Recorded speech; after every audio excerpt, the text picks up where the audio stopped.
मतलब ये थोड़ा मतलब क्रॉस हो रहा था, तो हाँ, मतलब इसमें इसको स्पष्ट रियलिटी क्या क्लियर कर है? लें, है ना। हाँ। तो देखो, एक्चुअली जो भी ये डांटना धमकाना है, ध्यान आकर्षण है बेसिकली। और तभी किया जा रहा है जब ये माना जा रहा है कि ये समझ सकता है। जो नहीं समझ सकता उसको डांटने से कोई मतलब भी नहीं है। तो एक तो ये स्थिति क्लियर हो गई।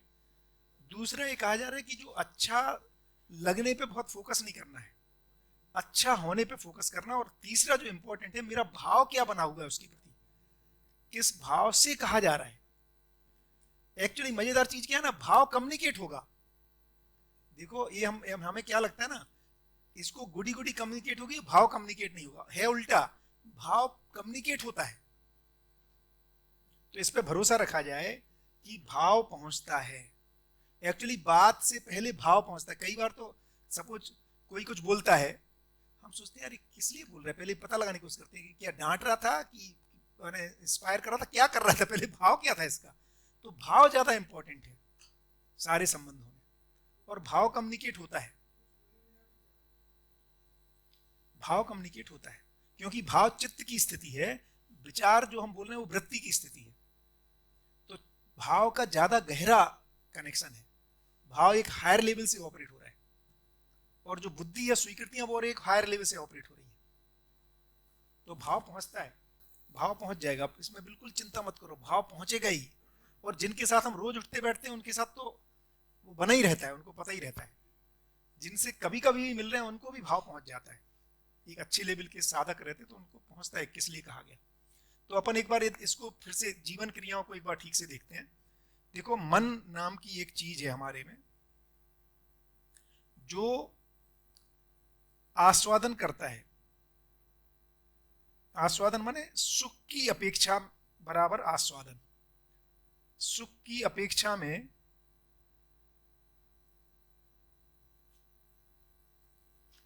चीजों का चयन करता है, शरीर के माध्यम से चुनाव करता है, और फिर शरीर के माध्यम से वो एग्जीक्यूट करता है। ये हम सब में एक क्रिया होती रहती है। इसी चयन करने को ही अपन आशा कहते हैं। तो जब हम कहते हैं मन आशा कर रहे हैं, तो ये स्थिति क्रिया में आस्वादन है, गति क्रिया में चयन है।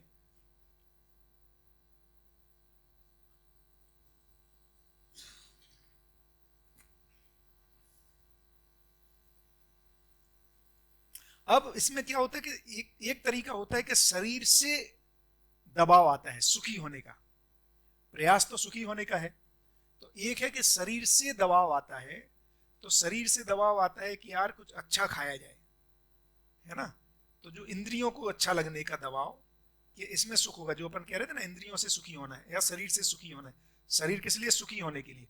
तो जब तक हम ये माने रहते हैं कि शरीर सुखी होने के लिए है, जागृति के बाद स्थिति बनती है शरीर सुख को प्रमाणित करने के लिए। यही शिफ्ट है केवल। एक समय शरीर सुख का स्रोत है, एक समय शरीर सुखी हो गया हूं इसको प्रमाणित करने का स्रोत है। ठीक है। तो पहली स्थिति में जब इंद्रियों से शरीर के माध्यम से सुखी होना है, तो अब हमारे पास हर समय कई ऑप्शन रहते हैं। कौन सा खाना खाना है, कौन सी जगह घूमने जाना है, किस तरह के कपड़े पहनने हैं, है ना, किस तरह की गाड़ी लेनी है, कहाँ पे मकान लेना है, ऐसे बहुत सारे ऑप्शंस आते हैं। अब इतने सारे ऑप्शंस हैं, इनमें से कौन से ऑप्शन को मैक्सिमाइज किया जाए जिससे हैप्पीनेस मैक्सिमम हो, उस पर निष्कर्ष लेने के लिए मुझे विश्लेषण करना पड़ता है। हर एक ऑप्शन को तार तार करके देखना पड़ता है। इसी को मैं बोलता हूं मैं विचार कर रहा हूं। रुक जाओ जरा, विचार करते हैं आज क्या करना है। छुट्टी है 3 दिन की, अब करना क्या है इसमें, कहाँ जाना है। तो चूंकि मेरे पास कर्म स्वतंत्रता है और कल्पनाशीलता है, फलस्वरूप मेरे पास बहुत सारे ऑप्शंस रहते हैं और करने की स्वतंत्रता भी रहती है। तो मुझे मैक्सिमाइज करना होता है एफर्ट, मैं तृप्ति को, सुख को।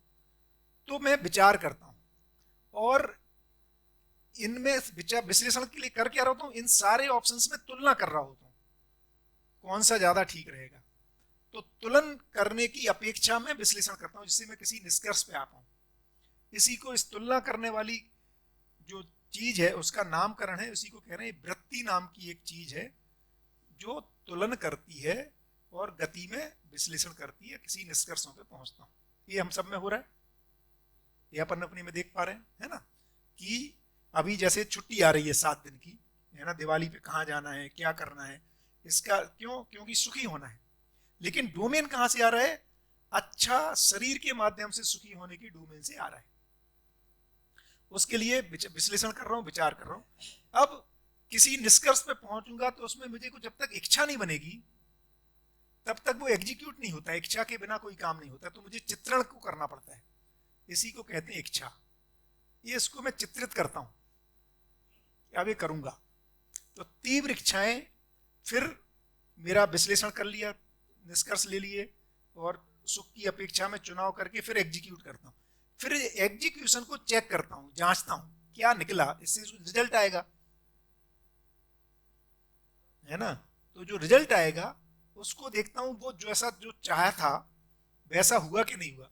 इसमें अधिकतर हमेशा गैप ही रहना है, क्योंकि निरंतरता तृप्ति की आती नहीं है, तृप्ति हमें निरंतर चाहिए। जब इससे थक जाता हूं कि यार कुछ हो नहीं रहा है, क्या चक्कर क्या है, या तो थक जाऊं या कहीं से कोई मित्र हमें कहीं इस तरह के शिविर में भेज दे और वो ये बताए, इन सबको पूरे को मिला के मैं कहता हूं कल्पनाशीलता। तो कहीं से उत्तर कोई बोलता है भैया इससे नहीं होगा। ये जो प्रिय लगने का काम था, इंद्रियों को अच्छा लगना, हित या वस्तु को मैक्सिमाइज करना, लाभ, कभी कोई बोलता है देखो आज तक धरती पर किसी को नहीं हुआ, तुम्हें भी नहीं होगा, इसकी कोई संभावना ही नहीं है, इसमें निरंतरता नहीं होगी। तो वो पूछता फिर किस में होगी।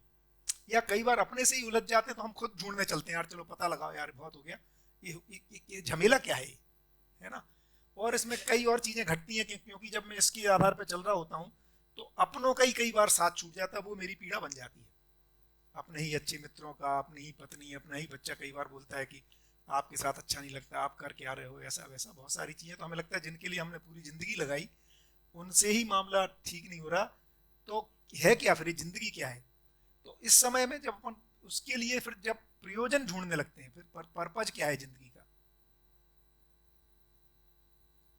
ये जो प्रयोजन को ढूंढने वाली काम है, इसको कहते हैं चित्त। ये स्थिति क्रिया है, ये चित्त में स्थिति क्रिया। अब प्रयोजन क्या है, तो जैसे मैंने सवाल पूछा कपड़े का प्रयोजन क्या है, ये मैं एक्चुअली वही पूछ रहा था कि सारी सुविधाओं का प्रयोजन क्या है, मकान का प्रयोजन क्या है, गाड़ी का प्रयोजन क्या है, मोबाइल का प्रयोजन से कम में यहाँ पे स्थिर कुछ होता ही नहीं है। इसलिए प्रयोजन पूछना है कि भाई क्यों।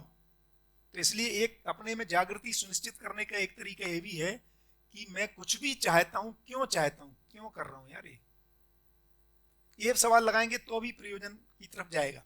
हर चीज के लिए क्यों, है ना। इसी का नाम दूसरे ढंग से है प्रयोजन को देखना। चित्त में अब प्रयोजन को जब क्यों पूछे ना, तो इसमें देखें क्या ये सार्वभौम है। नहीं तो ऐसा उत्तर आएगा क्यों करना है, बस अच्छा लगता है इसलिए करना है। तो नहीं, क्या ये अच्छा लगना, अच्छा होना है, क्या ये सार्वभौम है, क्या इससे व्यवस्था होगी या व्यवस्था फैलेगी, ये सवाल फिर पूछने। क्या ये सार्वभौम है, क्या ये सभी के लिए है, क्या इससे व्यवस्था होगी, क्या व्यवस्था होगी, है ना। ये सवाल पूछने से आपको यहां से न्याय दिखना शुरू होगा, नहीं तो नहीं दिखेगा। तो क्यों, तो अब एक तो हो गया वस्तु से रिलेटेड क्यों पूछेंगे तो उसका क्यों निकलेगा स्वस्थता के अर्थ में। मानव से रिलेटेड पूछेंगे तो उसका निकलेगा भाव के अर्थ में, जागृति के। दो उत्तर निकलेंगे। वस्तु से रिलेटेड पूछेंगे तो वो निकलेगा शरीर को स्वस्थ करने के लिए। मानव से रिलेटेड पूछेंगे क्यों, संबंध क्यों, तो वो निकलेगा जागृति के लिए। ये दो जगह उत्तर आएगा क्यों का। एक शरीर से जुड़े हुए का उत्तर आएगा, शरीर को स्वस्थ रखने के अर्थ में वस्तुओं का पूरा संसार उतने में समिट जाएगा। मानव से क्यों संबंध रखना है, ये पत्नी की लिए। एक्चुअली आजकल तो बच्चे इसलिए कह रहे हैं कि it's a loss making event ना, मैरिज क्यों करना है। मैं 1-1.5 लाख रुपए कमाती हूँ, है ना। अब एक पति के चक्कर में फिर उसको सास ससुर को संभालो, फिर उसकी सुनो, ये उल्टा सौदा क्यों करूं मैं, है ना। मुझे क्या सब कुछ तो उपलब्ध है। तो क्योंकि उसमें कोई उत्तर भी नहीं निकलेगा यदि अपन इस डोमेन में सोचेंगे। प्रीहित लाभ के डोमेन में मैरिज समस्या है। बच्चे चाहिए तो मिल जाते हैं, आजकल तो ट्रेंड ही चल निकला है ना। अभी सोम भाई कह रहे थे अब तो और बढ़िया हो गया कि जिससे मैरिज की है उससे कैसा बच्चा पैदा होगा ये नहीं पता, लेकिन अभी आपको पता है ऐसे आंख के कलर वाला, ऐसे बाल वाला, इतनी हाइट वाला, उस तरह का स्पर्म आपको उपलब्ध हो जाएगा। और मिल जाएगा बच्चा एकदम, मतलब जैसा आप चाहते हो लगभग लगभग वैसा। बहुत सारे उसको जेनेटिक बीमारियां भी नहीं होंगी, स्वस्थ उसका मिल जाएगा। तो you can custom design your child now, ऐसे ऑप्शंस आ रहे हैं अभी। हाँ, कस्टम डिजाइन चूज करो ना। और उसको आपको पता भी नहीं होगा, कि उसको भी नहीं पता किसका क्या है। तो अब फिर क्यों करना है? तो जब तक उससे बड़ा पर्पज नहीं समझ में आता है ना, तो तब तक इसका अर्थ ही नहीं निकल रहा है। संबंध तो झमेला हो गया अभी, अब तो इसलिए 2 से 1 बच्चे में चले गए लोग, और डिंक्स वाला सिस्टम चल ही रहा है, डबल इनकम नो किड्स। क्यों किड्स को क्यों करना है ज्यादा? नो किड्स, डिंक्स का एक चलन है अभी मेट्रोज में, वी आर डिंक्स फैमिली, है ना। डबल इनकम नो किड्स, अपना मौज मस्ती, बढ़िया, क्या है कोई झमेला। बच्चा पैदा हो जाता 3 साल 5 साल ऐसे निकल जाते, फिर उसके लिए स्कूल ढूंढो। फिर एक और समस्या है, ग्लोबल वार्मिंग में यदि धरती 30 साल ही है तो हमारा अपना कोई इन्वॉल्वमेंट ही नहीं है। पिताजी माताजी जब तक निकल चुके होंगे, हमारी जिंदगी पूरा हिस्सा हो गया होगा एक हिस्से। धरती बर्बाद होती हो, अपने को क्या टेंशन है? अपना बच्चा है तो टेंशन होता है, इसका क्या होगा? तो शरीर के लेवल पे उसके उत्तर ही नहीं है संबंध की। संबंध समस्या है शरीर की लेवल पर, जीवन के लेवल पर ही उसका उत्तर आता है। अपनी जागृति को प्रमाणित करने के लिए परस्परता चाहिए। मैं समझदार हूं नहीं हूं, इसके लिए परस्परता चाहिए। उसमें भी मैरिज करना कोई जरूरी नहीं है, क्योंकि परस्परताएं हैं ही बहुत सारी। इसको ये नहीं करे कि मैरिज मस्ट है, बट संबंध का प्रयोजन क्या है ना। तो हमारे भाव स्थिर हुए, इसका प्रमाणित करने की जगह, भाव को स्थिर करने की जगह नहीं है, वो तो ज्ञान से होगा। तो संबंध ये नहीं है कि पत्नी पति के ऊपर टंग गई, देखो तुमसे शादी की थी, अब तुम मुझे खुश नहीं रखते हो। अरे भैया, मुझे खुश रखना, तुम्हें खुश रखना मेरी कोई जिम्मेदारी नहीं है, तुम्हें खुश रहना तुम्हारी जिम्मेदारी है। देखो मेहुल भाई, ये इंपॉर्टेंट है। हमारे अपने देखो भैया मेहुल, मैं तो इसलिए मैरिज की थी कि तुम अब खुश रहोगे। पति मम्मी पापा तो परेशान करते ही थे, है ना। पति तो इसलिए ढूंढा कि यार तुम ठीक ठाक आदमी, अब तुम्हें यार तुम खुश नहीं रखते हो। भैया खुश रहना तुम्हारी जिम्मेदारी, तुम ज्ञान से सुखी रहोगे। मैं तुम्हें सुखी नहीं कर सकता, कोई नहीं कर सकता एक दूसरे को सुखी, ये तो भ्रम है। ज्ञान के अलावा मानव को कोई सुखी नहीं कर सकता। तो कोई दूसरा मुझे सुखी करेगा, ये गलत, सपना ही गलत है, डिजाइन ही गलत है। तो हमें किसी को सुखी करना ही नहीं है, हम कर भी नहीं सकते। सहयोग कर सकते हैं यदि वो सुखी होना चाहता है और हम सुखी हैं तो, नहीं तो हमें बोलना पड़ेगा चलो मिलके तीसरी जगह चलते हैं। ये अपने पास ही नहीं है तो कहां से करेंगे? अपने पास ही वस्तु नहीं है तो हम कैसे करेंगे? तो सुखी करना नहीं है। संबंध का बिल्कुल ये मतलब नहीं है कि तुमसे इसलिए शादी की है कि तुम मुझे सुखी रखोगे, और मैंने ये सोच के की थी कि तुम मुझे सुखी रखोगे। आप दोनों एक दूसरे को पटंगने का प्रयास कर रहे हो, चलेगा ही नहीं। तो मानव सिर्फ और सिर्फ ज्ञान से सुखी होता है। वही परिस्थितियां रहे, है ना, कुछ भी होता रहे, अपन ज्ञान संपन्न हो गया उसी क्षण सुखी हो जाते हैं। उसमें पैसा पद कुछ लेना देना नहीं है। अभी देखो, मैं कई बार सोचता हूं, है ना, जो पूजने बाबा जी ने जो इस अनुसंधान किया, 55 की एज में उनको पूरा ज्ञान हो गया। जब 55 की उम्र थी उनकी, 1920 में जन्म हुआ, 1950 में अमरकंटक पहुंचे, 1970 में समाधि हो गई, 1975 तक संयम हो गया पूरा। 55 की उम्र में ज्ञान संपन्न हो गए। उसके बाद बोले मैं समृद्ध हूं, और 30 साल किराए के मकान में रहते रहे। हमें लगे ये कौन सी समृद्धि है यार। वो भी धर्मशाला का मकान, वो अमरकंटक के सामने जो धर्मशाला थी, उस धर्मशाला में और 25-30 साल रहते रहे, और कह रहे मैं समृद्ध हूं। क्योंकि समृद्धि का मतलब घर का मकान है, किराए का मकान है, इससे नहीं है। मुझे लगता है मेरी आवश्यकता के लिए पर्याप्त हो गया, ये है कहानी, है ना। तो क्यों? क्योंकि मुझे जो डिलीवर करना है, मेरे को शरीर को स्वस्थ रखने के लिए पर्याप्त है ना, हो गया काम अपना। तो ये ऐसा है कहानी, है ना। तो प्रयोजन क्या है? जागृति को प्रमाणित करना है। तो संबंध क्या है? जागृति को प्रमाणित करने के लिए, एक दूसरे को सुखी करने के लिए नहीं है। तो चित्त में जो दिखाई देता है, तो यहां पर मेरे में जो मूल्य स्थिर हुए हैं, मूल्य मतलब जब दूसरे मानव को पहचानता हूं, देखो मूल्य है क्या? किसी व्यवस्था के अर्थ में मूल्य है, मौलिकता है। तो दूसरे मानव को पहचानता हूं तो तीन स्थितियां दिखाई देती हैं। या तो मेरे से कम विकसित है, तो इसके जागृति में सहयोग कैसे करूं। इसी का नाम है, इसी का यदि नाम देखेंगे तो इसी का नाम है वात्सल्य, ममता,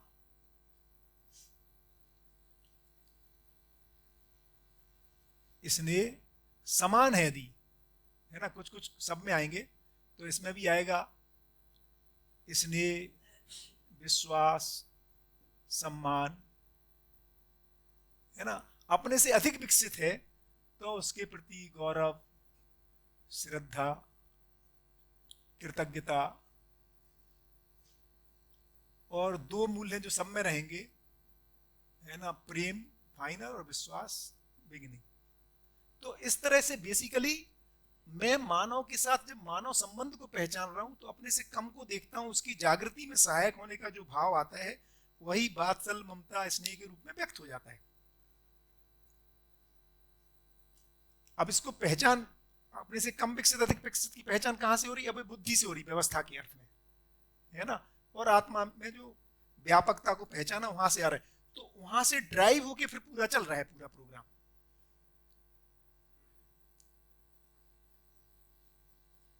तो इसमें जो ध्यान आकर्षण करा रहे, फिर यदि ये भाव बने हुए फिर आप ध्यान आकर्षण करा रहे हो, उसमें ऊंची आवाज करना नीची आवाज करना, ये कोई मुद्दे ही नहीं है। आवाज कोई मुद्दा नहीं है, भाव क्या है और उसको हम करने के लिए खड़े हैं कि नहीं साथ में। तो चित्त में तो ये सब आ जाएगा, है ना, मूल्य दिखाई देगा। तो यहां पर इसी स्थिति को कह रहे हैं, जब प्रयोजन की स्पष्टता दिखाई देती है, इसी को कह रहे हैं साक्षात्कार का होना।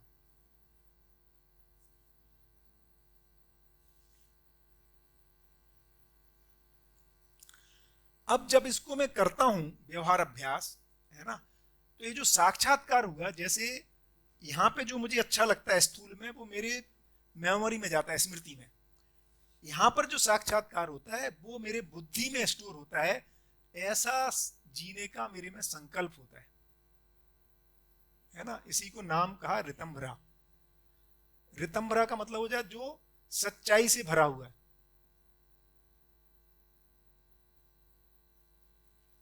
और यहां इसको कह रहे हैं अवधारणा बोध। कंसेप्ट क्लियर हो गया, स्पष्टता हो गई। तो एक तो क्या क्या सच्चाइयां दिखेंगी? जीवन की सच्चाई दिखेगी तो संबंध दिखेगा, क्योंकि अब मुझे दूसरा अपने जैसा दिखेगा। और जो सह-अस्तित्व है, प्रकृतिगत सच्चाइयां दिखेंगी, है ना, पदार्थ का रूप, गुण, स्वभाव, धर्म, प्राण अवस्था का, जीव अवस्था का, ज्ञान अवस्था का। उससे जो अवधारणा बोध होगा, ये जो अवधारणा बोध संकल्प पूर्वक फिर उसको चित्रित करके मैं जीऊंगा, और उससे जो होगा उसको कह रहे हैं अनुभूतियां, है ना। उससे जो तृप्ति होगी, जो मेरे को प्रमाण मिलेगा जीने में, और उससे जो तृप्ति की अनुभूतियां होंगी, है ना, उनका जब पूरा हो जाता है तो इसको कह रहे हैं फिर अनुभव। तो बेसिकली होगा क्या? जीने में तृप्ति की अनुभूति होगी। इस क्रिया को करने वाले को यहां कह रहे हैं बुद्धि, और इसको कह रहे हैं आत्मा, और इधर इसको कह रहे हैं प्रमाणिकता। तो इस तरह से ये मन, वृत्ति, चित्त, बुद्धि। अब जो ये आप बात कर रहे थे, तो क्या होता है, मैं बहुत कुछ करता हूं और मैंने जितना सोचा होता है उससे अधिक मुझे उपलब्ध हो जाता है। लेकिन यहां पर बुद्धि और ये जो चित्त है, ये सवाल करता है कि यार इससे प्रयोजन क्या निकला। देखिए, दो स्थितियां में लोग हैं। एक, जो वो जितना कल्पना करते हैं, जितना उनकी इच्छाएं होती हैं जो शरीर के द्वारा बनती हैं, उतना उनको मिलता नहीं है। एक ऐसे बहुत बड़ी कैटेगरी है कि उनको वो उपलब्ध नहीं होता है। एक कैटेगरी वो है जिसने जितना सोचा है उससे अधिक उपलब्ध हो जाता है, या किसी क्रम में जितना भी उपलब्ध होता है उससे उनको लगने लगता है कि इससे तृप्ति नहीं हो रही, और अधिक होने से अब कुछ होगा नहीं, है ना। तो कहीं ना कहीं तो बेसिकली जीवन एक निष्कर्ष पूछता है कि यार इससे फायदा क्या हुआ। इतना मेहनत की, इतना सब इकट्ठा किया, लेकिन तृप्ति तो हुई नहीं, तो प्रयोजन क्या निकला। या तो फिर अपने उत्तरार्ध में, है ना, मतलब ढलती उम्र में, 60s, या जब भी अपन जब रिटायरमेंट में आते हैं या रिटायर कर दिए जाते हैं, है ना, बच्चों के द्वारा या परिस्थितियों बस, तो अपने को फिर सवाल बनता है निकला क्या जिंदगी में, ये एक तो उस समय सवाल बनता है, या किसी क्रम में उसके पहले बन जाए तो हम प्रयोजन क्या है जिंदगी का, ये सवाल पूछना शुरू करते हैं, तब जाकर के इन सब की स्पष्टता बनती है। ये सवाल कभी ना कभी आता ही है। तो या तो हमें ये मानना पड़ता है कि जिंदगी का प्रयोजन है ही नहीं क्योंकि अपने को नहीं मिला, तो जस्टिफाई कैसे करें, तो फिर हम ये बोलते हैं देखो होता ही नहीं है, सवाल फालतू है। बहुत सारा बर्खोलिक वर्ग जो है, जो काम ही पूजा है मानता है, वो इस तर्क को देके अपने को सवाल से दूर रखने का प्रयास कर रहा होता है कि भैया जिंदगी तो काम ही है जो भी है ना।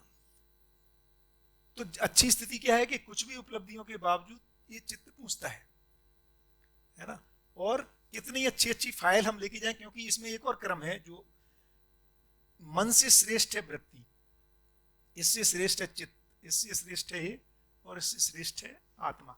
और ये अनुभव होता है इसको जिसको हम कह रहे हैं व्यापक या परमात्मा में। तो ये इससे अधिक श्रेष्ठ होने से वृत्ति मन का मूल्यांकन कर पाती है, उसको जांचने का अधिकार है, अपने से अधिक श्रेष्ठ होने के कारण अपने से कम को वो जांच पाता है। इसी क्रम में हम लोग जांचते हैं और बोलते हैं कि मेरा एक मन ये कह रहा है, दूसरा मन ये कह रहा है। एक्चुअली वो मन का वृत्ति मूल्यांकन कर रही होती है 6 आधार पर, प्रिय हित लाभ और न्याय धर्म सत्य के आधार पर, या चित्त पूछ रहा होता है कि इससे प्रयोजन क्या निकला। तो हमें लगता है जैसे हमारे में कई लोग बात कर रहे हैं एक ही आदमी के अंदर, वो एक्चुअली अलग अलग लेवल से सवाल खड़े हो रहे होते हैं कि यार क्या हो रहा है। तो मन वृत्ति चित्त बुद्धि अलग अलग लेवल पर सवाल पूछता है कि भाई इससे निकला क्या। तो ये डिजाइन है जीवन का, तो बहुत नेचुरल डिजाइन है, इसलिए बहुत नेचुरली बच्चों में तो सहज रूप में सवाल आते हैं, उनको हम कई बार हमारे पास उत्तर नहीं होते तो हमें भी लगता है भटकेगा, परेशान होगा, इसलिए उसको हम बोल देते हैं कि सवाल मत पूछो, टाइम अच्छे सवाल नहीं है, तुम कुछ और मेहनत करो, है ना, इनको छोड़ दो। बट यदि उत्तर आ गए तो फिर दिक्कत नहीं है ना, उत्तर आ गए तो फिर दिक्कत नहीं है, फिर आप आराम से बहुत ही सहज ढंग से उनको किया जा सकता है पूरा। तो माता पिता होने के नाते अपना एक कर्तव्य भी कि हम बच्चों को उत्तरित कर पाए ठीक से, और करने के लिए अपने को जीना पड़ेगा, नहीं तो वो तर्क से आएगा और बच्चे को दिख जाएगा कि पापा आप बोलते तो है लेकिन जीते नहीं हो। और बच्चे तो बोलते हैं, वो बताते हैं कि भाई आप जो बोलते हो वैसा करते नहीं।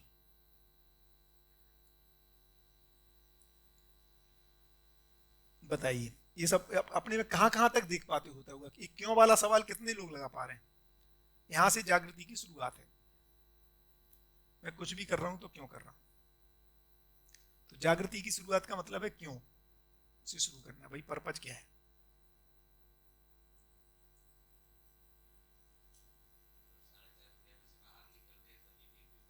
तब हाँ तभी बाहर निकल पाएंगे। क्यों पूछना पड़ेगा, भाई क्यों कर रहा हूं, क्या मिलेगा। मान लो जो भी सारों सब मिल जाए तो क्या तृप्ति हो जाएगी, ये सवाल पूछना पड़ेगा। इसका ये मतलब नहीं कि जो नहीं होगी तो उसको छोड़ दो। देखो एक और आइदर और नहीं है, एंड एंड है कि चलो ये तो कर लिया, अब उसके लिए उत्तर ढूंढो।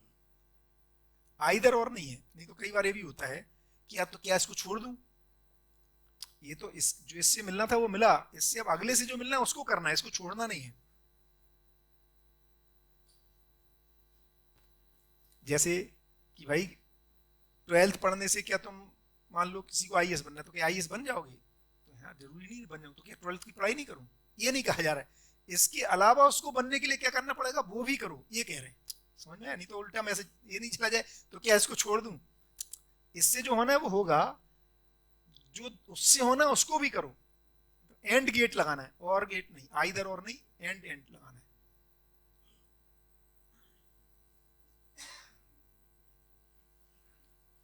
तो बताओ जीवन क्रिया की एक बात हिमांशु भाई बोल रहे थे कि इसको कवर करना है, तो बताओ जीवन क्रिया में कुछ और चीज है जो अपने में देख पाते हो, नहीं देख पाते हो। इच्छा तक तो सबको दिख रहा है ना, उसके आगे इसको देखो, यहां से ज्ञान गोचर संसार शुरू होता है प्रयोजन से, क्योंकि ये आंख से नहीं दिखता है।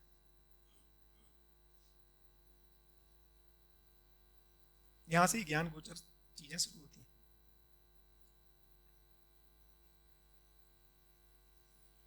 तो इस एक्चुअली ये जो ये पूरा बेस है, ये संसार से कनेक्टिंग लिंक है चित्रण, ये इससे चीजें घटित होती हैं इधर, लेकिन उसका बेसिस यहाँ पे बना रहता है।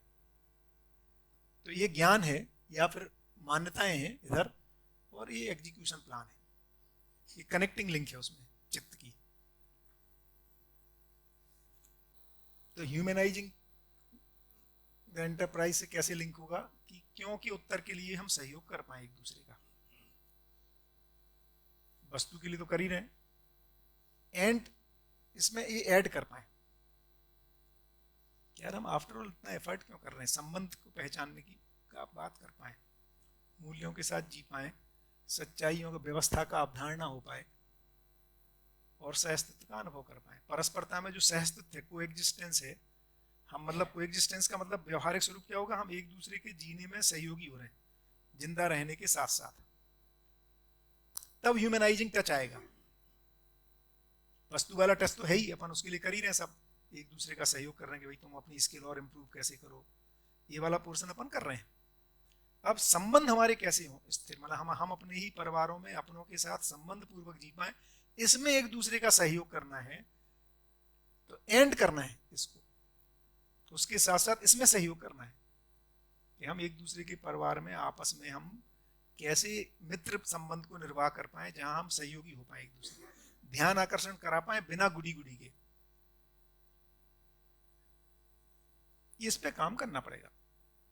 तो बेसिकली ये अपन क्या कर रहे हैं, इकोसिस्टम खड़ा कर रहे हैं एक तरह से देखें तो। देखो अकेले अकेले हम सब प्रयास कर ही सकते हैं, अपने ढंग से स्वतंत्र हैं, लेकिन जब हम यहाँ मिलकर के पठन कर रहे हैं, साथ में चल रहे हैं, तो हम एक क्या कर रहे हैं, एक वातावरण निर्माण कर रहे हैं जहां नॉर्मली वर्क प्लेस पे इन सब की चर्चा नहीं होती कि भैया संबंध में स्नेह कर पाते हो, विश्वास है, हम है ना एक दूसरे के पूरक हो पा रहे हैं, क्या हमारा ध्यान इस बात पे जा रहा है कि मेरी जिंदगी सुख को प्रमाणित करने के लिए है। ये सब चर्चाएं वर्क प्लेस पे कहीं होती हुई दिखाई अभी आज के समाज में तो नहीं है। तो क्या हम इसको खड़ा कर सकते हैं जहां जिसको हम बोले ह्यूमन। देखो अभी मैं एक चीज देख रहा हूं, अभी इतने दिन आप लोग बैठ रहे हो, मैं पहले भी आया अब आया, अब एक लेवल की अंतरंगता दिखाई दे रही है, ऐसा आप लोगों ने महसूस कर रहे हैं आपस में हिमांशु? ये जैसे जैसे अपन इसमें चलेंगे और गहराएगा, ओपननेस, फ्रैंकनेस, आपस में अपने जो मुद्दे हैं उन पर चर्चा कर पाना, खुल के बोल पाना, ये सब बनेगा। जी कमलेश भाई, ये जो 10 क्रिया में से 4.5 क्रिया में ही हम ऑपरेट हो रहे थे, इसमें जो तुलन हो रहा था वो लगता था कि पहले तो पूरा वो प्रिय हित लाभ से ही तुलन हो रहा था। अभी कहीं कहीं ये ध्यान जाता है कि प्रिय हित लाभ के साथ साथ वो न्याय धर्म सत्य का जो थोड़ा थोड़ा समझे हो, तो उसको वो वैलिडेट करने का ट्राई कर रहे हैं। बहुत बढ़िया कि भाई ये क्या, ये यही जो कर रहे हैं वो न्याय है कि नहीं, न्याय है कि नहीं है, जो हुआ वो भी न्यायपूर्वक था कि नहीं था। बहुत बढ़िया। वो कहीं कहीं पे होता भी है, नहीं भी होता नहीं नहीं, बहुत सारी जगह नहीं वो- होगा, हाँ, लेकिन वो इस भी- सवाल पूछ लिया ये इम्पोर्टेंट है। हाँ, वो ध्यान में आता है। दृष्टि हम पेन, देखो हम क्या, दृष्टि का मतलब देखो, एक समय होता ना जब बच्चा लाभ को नहीं जानता है, सिर्फ प्रिय से ऑपरेट होता है ना। उसको टॉफी दे दो और 500 रुपए का नोट दे दो तो वो तो भैया टॉफी उठाएगा, उसको नहीं पता कि 500 रुपए क्या चीज है। एक समय धीरे धीरे आता है, लोग बोलते हैं आजकल 7-8 साल की उम्र में, जब उसको डिफ्रेंशिएट करना आता है कि यार इससे ज्यादा टॉफी तो इस पैसे से खरीद लूंगा, है ना। तो जो मामा चाचा ताऊ आते हैं, वो जो टॉफी लेके आते हैं, उससे अच्छा लगता है 50 रुपए का नोट दे जाए तो मैं अपने मन का कुछ खरीदूंगा, समझ रहे ना। तो उसको समझ में आ गया, लाभ प्रवृत्ति प्रिय से शुरू हो गई। तो अब अपन क्या कर रहे हैं, तो जैसे जैसे उसमें लाभ प्रवृत्ति वो कहाँ से आ रही, क्योंकि हमें जीते हुए दिख रहा है, हमें लग रहा है हमने पढ़ा ही नहीं, कुछ स्पेशली नहीं पढ़ा रहे हैं, लेकिन उसको दिख जा रहा है कि मम्मी बाजार में जाती है, सामान लेके आती है, कैसे पैसे से सामान आता है, कभी कभी मम्मी के साथ सब्जी की ठेले पे जाता है, इधर जाता है, तो कैसे ट्रांजेक्शन तो उसको समझ में आता है, पैसा कोई बड़ी चीज है। ये हमको इसको स्पेशली नहीं बता रहे कि बेटा इसको चूज करो, बट उसको दिख गया। ऐसे ही अब हम जो न्याय की दृष्टि है, चूंकि वो दिख नहीं रही है, न्याय की दृष्टि हम बार बार अपने से सवाल पूछ रहे हैं कि यार मैं न्याय कर पा रहा हूँ कि नहीं, तो फिर न्याय होता क्या है। ये जैसे जैसे तो जीवन में ताकत तो है ही दृष्टिकोण, हम अपने को फोकस कर रहे हैं कि ये होती क्या है चीज, तो दिखने लगेगा, और फिर हम एक दूसरे का सहयोग करने से उसकी संभावना बढ़ जाएगी। न्याय हमें भी सोच ही नहीं रहे, इसलिए हो ही नहीं रहा है। सोचेंगे तो फिर ये सूचनाएं काम आएंगी कि यार देखो जीवन की समानता है, क्या मुझे स्नेह बना हुआ है कि नहीं, कहीं ईर्ष्या तो नहीं आ गई, मैं एक दूसरे को आगे बढ़ के अपने को छोटा तो नहीं महसूस कर रहा हूँ, क्या आगे बढ़ने का मतलब ये नहीं है कि मुझे आगे लेके जाएगा, मैं आगे हूं तो क्या मैं सपोर्ट कर रहा हूँ, ये सब अपने में चलेगा न्याय के अर्थ में। ये न्याय धर्म और सत्य सूचना में ही नहीं था। हाँ, इसलिए आएगा कैसे, सूचना में नहीं है, हाँ, तो सवाल ही सूचना में नहीं। ही नहीं था। बिल्कुल, तो सूचना में आए, फिर हम सब इतने सारे लोग मिलकर उसको समझने का प्रयास करें, फिर उसको जीने का प्रयास करें, और फिर जीने में सफलता आए, तब जाके वो अवधारणा बनेगा।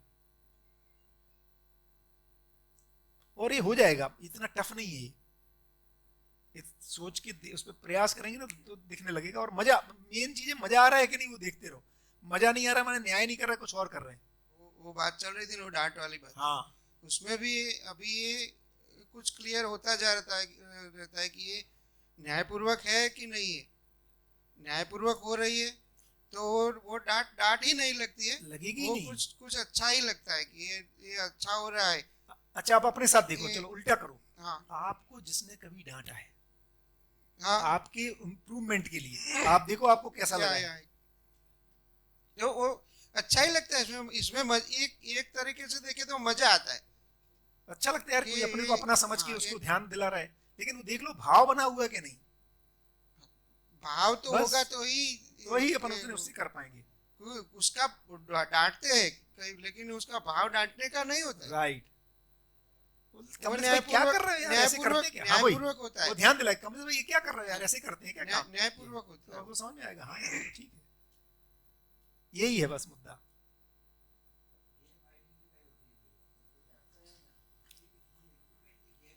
हाँ बिल्कुल, एक रिलेशनशिप बनी हुई है तो वो उसको पूरा ध्यान जाता है, फिर हम माने अदरवाइज नहीं लेते हैं उसको।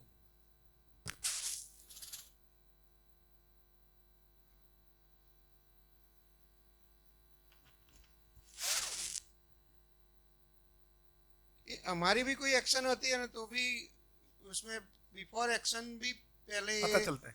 ये नजर में आता है कि क्या ये एक्शन ये तरीके से लेने योग्य रहेगी कि नहीं रहेगी।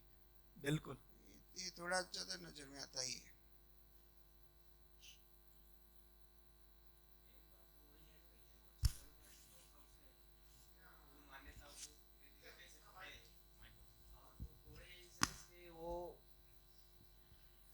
वो जो साक्षात्कार प्रयोजन के अर्थ में बात है, वो पूरा सूचना तो हमारे न्याय धर्म की सत्य की देखे तो एक सूचना के रूप में तो हम देखता है कि वो आ गया है, लेकिन हम जीने जाते हैं तो हम देख पाते हैं कि काफी उसमें हम गैप है। राइट, तो इनर कॉन्फ्लिक्ट ऐसा बना रहता है। पहले ये इनर कॉन्फ्लिक्ट रहता है कि ये तो उसमें क्या है कि अभी उसमें आगे बढ़ते हैं तो ऐसा होता है कि एक स्टेट ऑफ माइंड की मेरी स्थिति मैं आगे आगे कैसे बढ़ाऊं कि इनर कॉन्फ्लिक्ट कम हो जाए। तो इसमें बढ़िया है। अभी हाँ। ये बात हुई थी, देखो क्या है कि मुझे सूचना में आ गया और तर्क में भी ठीक लग रहा है, हाँ और जीने में नहीं आ रहा है। हाँ, तो अब क्या करना पड़ेगा, जो तर्क में ठीक लगा उसको प्रयास पूर्वक करना पड़ेगा, श्रम पूर्वक करना पड़ेगा। बस ये इसको मतलब अपने को एकदम प्रयास पूर्वक फिर से जाएगा कि वही पुराने धरने पे चले जाओ।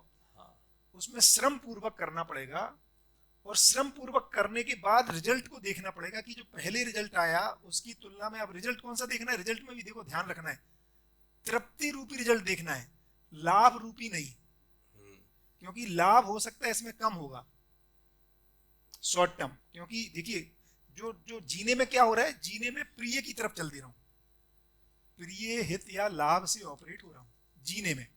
तर्क में लग रहा था कि न्याय से होना चाहिए।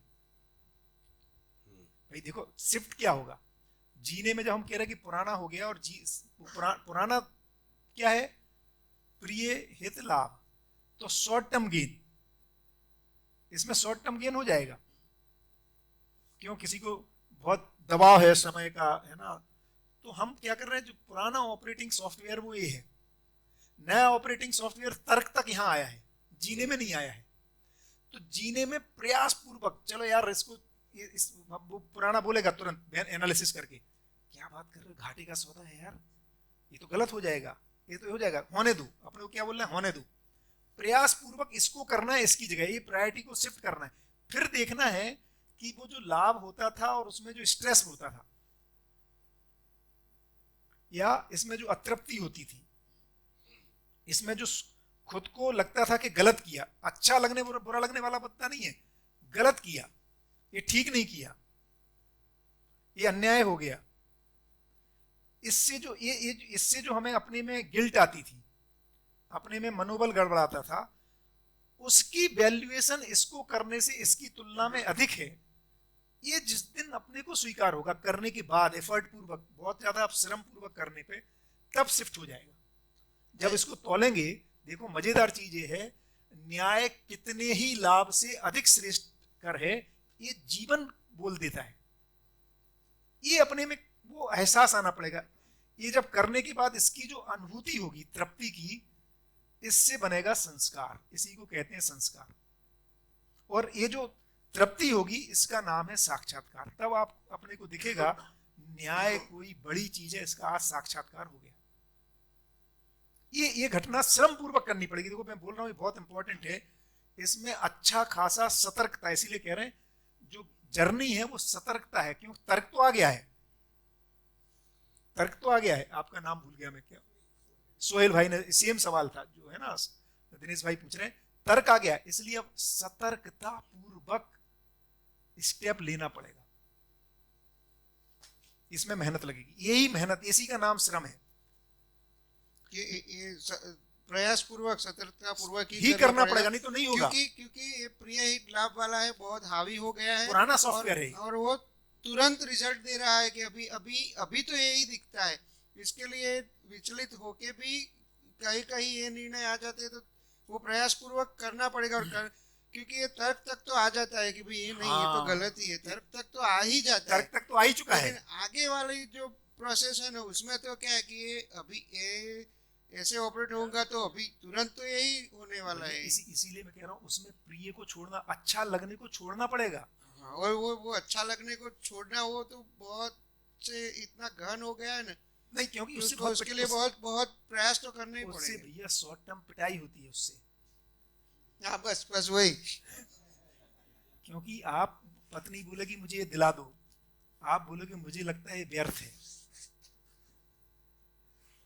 अच्छा अब वो उसको तो खराब लग जाएगा, आपको उस खराब को झेलना पड़ेगा, ये मन बनाना पड़ेगा। देखो मैंने ठीक किया है, देखो मैंने इसको करके बोला किया है, इसलिए मैं बोल रहा हूं, ये करना ही पड़ेगा, नहीं तो अपनी जिंदगी उसी में निकल जाएगी। दूसरों को मनाने का काम नहीं है भैया ये प्रोग्राम। तुम्हें सही दिख गया तो स्टैंड लेना पड़ेगा ना, क्या सही है क्या गलत है। नहीं लोगे स्टैंड, मना तो सकते ही नहीं है ना। हाँ, मना सकते नहीं है, तो स्टैंड लेना पड़ेगा। ओहो, welcome welcome, youngest student is here. Nandit भाई, तो जो ये जो प्रिय लगने वाला कहानी है ना, अच्छा लगना, उसको श्रम पूर्वक न्याय में कन्वर्ट करना पड़ेगा। फिर देखो आपको मजा आएगा, रिजल्ट भी आएगा उसका। एनर्जी लगानी पड़ेगी, एनर्जी लगानी, तो इसमें श्रम लगेगा। ये अभी तक हम कई बार ऐसा मैसेज आता है कि सही की तरफ जर्नी बहुत ही आसान है, वो स्वयं स्फूर्त ये होने के बाद होगी। सहजता जिसको कह रहे हैं, सतर्कता के बाद आता है सजगता, और फिर आती है सहजता। यहां से आसान होती है, यहां पे तो श्रम है, ये तो प्रयास है, अच्छा खासा प्रयास है, अच्छी मेहनत है इसमें, ये आसान गेम नहीं है। तब जाके सहजता में आएगा, बस बस बस ये। लेकिन इससे कई बार मैसेजिंग ऐसी जाती है कि भैया ये तो मतलब तो हंसते खेलते होना है। भैया आप जो बार बार बोल रहे हैं प्रयास, तो प्रयास का मतलब इसमें करना क्या है? हाँ, वो बात तो करना ये है प्रयास कि एफर्ट पूर्वक प्रिय हित लाभ को छोड़ के न्याय को चूज करना है। अभी प्रिय हित लाभ को ये मेरे को सूचना के हिसाब से मिल गया राइट कि मेरे को प्रिय हित लाभ को छोड़ के मेरे को न्याय को पकड़ना है। राइट अभी क्या है कि जीवन क्रिया देखेंगे तो मेरे चित्रण में मान्यतावश मेरे को प्रिय हित लाभ का ही चित्रण बिल्कुल बना हुआ पड़ा है। बराबर है। ये चित्रण को मेरे को मैं जो समझा हूँ उसको मैं बोलने की कोशिश करूँ। ठीक है। तो ये चित्रण मेरे में एकदम पक्का बना हुआ पड़ा है। अभी ये चित्रण को मेरे को प्रयास पूर्वक चेंज करना है। बिल्कुल और प्रयास पूर्वक ये चित्रण को चेंज करने के लिए मेरे को जो भी ये वांग्मय की सूचना जो भी है, जो जितनी भी मतलब ये अपनी वांग्मय है, उसमें जितने जितने मैं मतलब उसका पठन श्रवण वगैरह जो भी करते रहूँगा तो मेरे पे सतत वो चित्रण बदलने की कोशिश होगी। देखो बहुत ही बढ़िया। तो करना क्या है श्रम?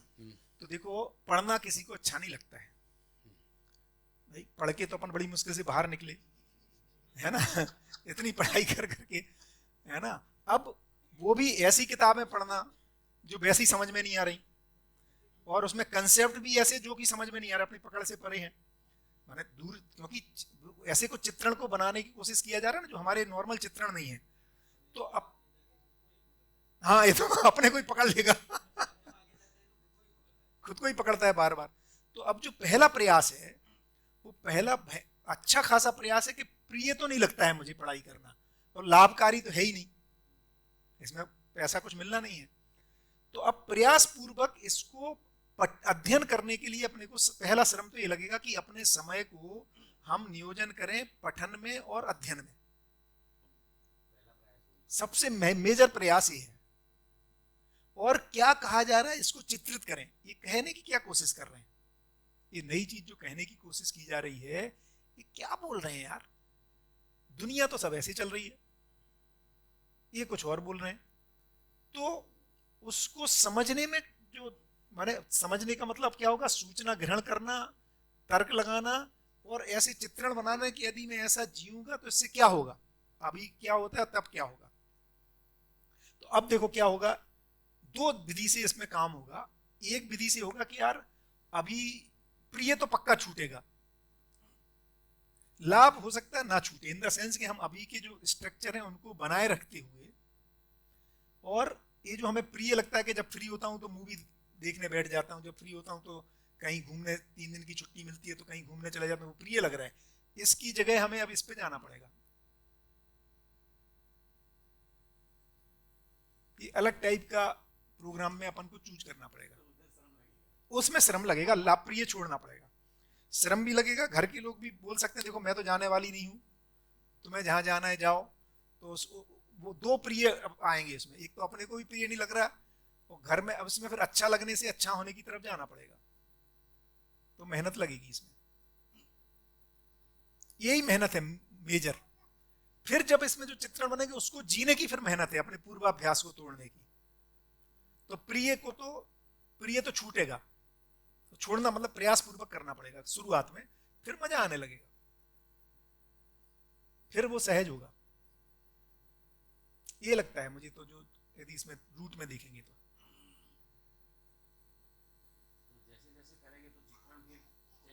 हाँ। फिर बहुत सारी जगह आपको ना करना पड़ेगा, बहुत सारी जगह वस्तुओं के डोमेन में जो ऊर्जा लगती थी उसको बहुत सारी जगह आपको ना करना पड़ेगा। जो अच्छा नहीं लग सकता है लेकिन अच्छा है, वो कम्युनिकेट हो जाएगा।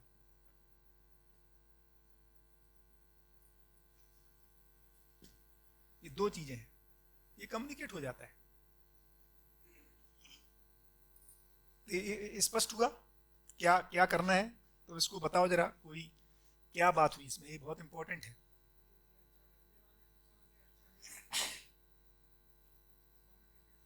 हाँ, है अच्छा लगने का है ना, वो कम्युनिकेट करना पड़ता है। अच्छा है वो तो ऑटोमेटिकली हो ही जाता है, इसमें तो कोई डाउट ही नहीं। तो श्रम कहाँ पे करना है? वो अच्छा होने में, अच्छा होने पे, और उसके लिए पठन और अध्ययन पे अपने को देखो। ये मन तो बहुत सबका लगता हो, ऐसा लगता है नहीं।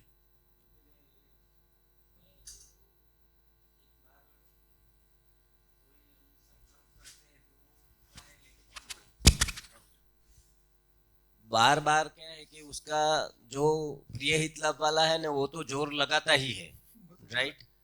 और वो जोर लगाता है और सामने ये एक रहता है कि नहीं यार बहुत बढ़िया है, उसको तो अभी पठन किया जाए, ऐसा लगता है, लेकिन उसका वो एक जोर लगाना पड़ता है, प्रयास लगाना पड़ता है। और एक अभिमन्यु का कोठा जैसी बात है। एक बार क्रॉस करना पड़ता है उसको, एक स्थिति जो स्टेट ऑफ माइंड के आते हैं तो वो सहज हो जाता है वो कि चलो घंटे 2 घंटे इसको सुन ले अभी ये बिल्कुल। तो एक बार प्रयास तो श्रम लगाना पड़ता है उसमें, तो कोई 2 बार बात नहीं है, वो सही बात है, एफर्ट लगेगा।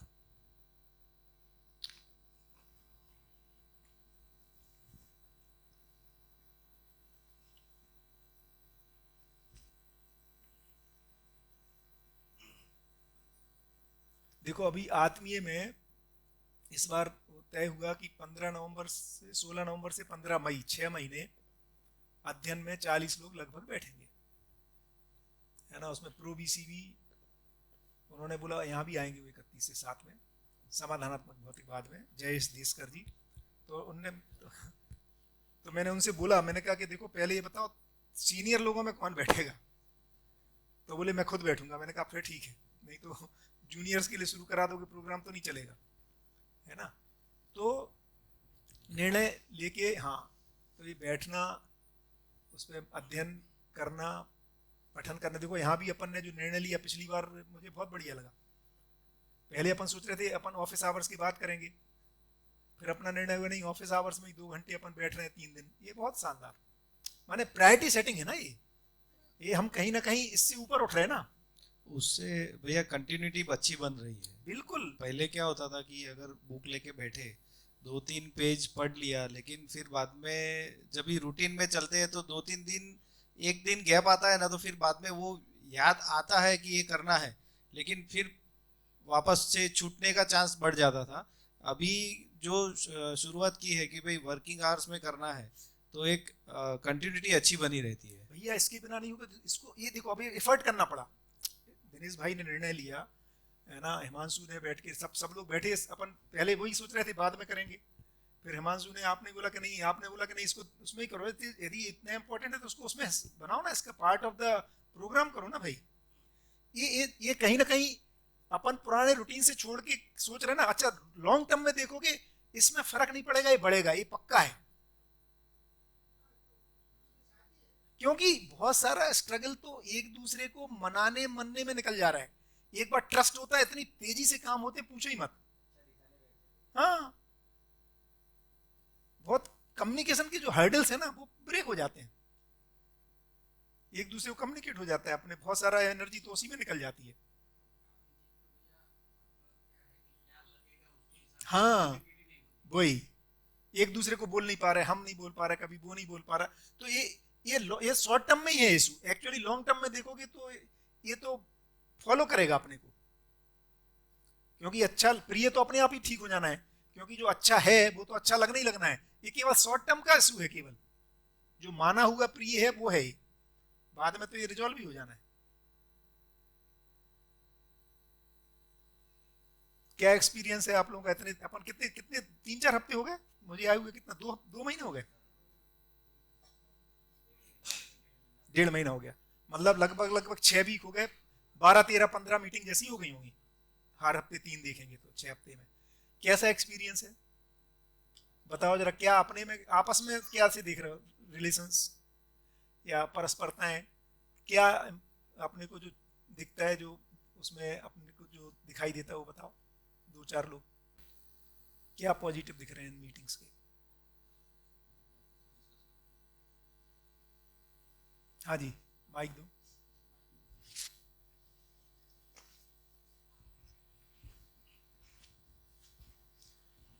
अभी मेरे में पॉजिटिव ये दिख रहा है कि पहले क्या है कि मैं कटिंग का कुछ भी रहता था ना, अपना इसका बात करूं फैक्ट्री का, तो मैं पहले कमलेश भाई को ही दिखाता था, बाद में सॉल्यूशन आया नहीं आया मैं मान लेता था खुद के। लेकिन अभी क्या हुआ कि कमलेश भाई को दिखाया, सॉल्यूशन नहीं आया, तो ऐसा डर रहता था कि हम आगे बात करेंगे तो आगे वाले कमलेश भाई को डांटेंगे, तो वो थोड़ा अंदर ही अंदर अपने को बुरा लगता था।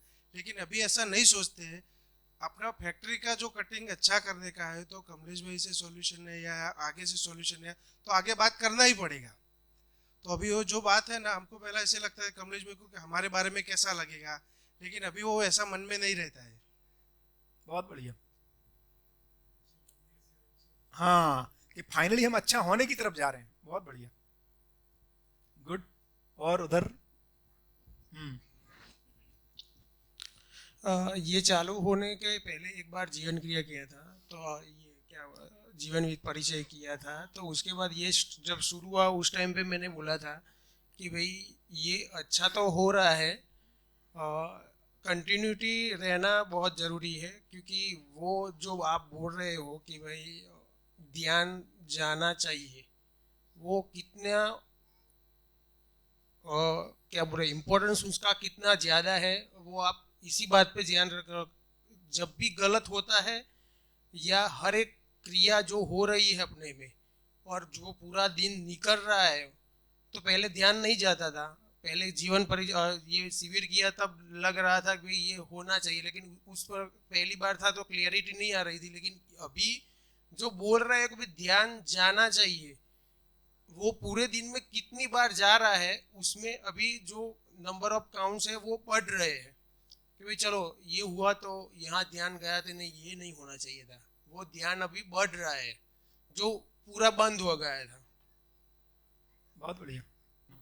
अभी ये एक टीम के हिसाब से तो सभी लोग तो अच्छे ही थे, लेकिन जो ड्राइविंग फोर्स था ना, वो ड्राइविंग फोर्स सभी को लगता है कि सभी को क्लियर होने लगे हैं।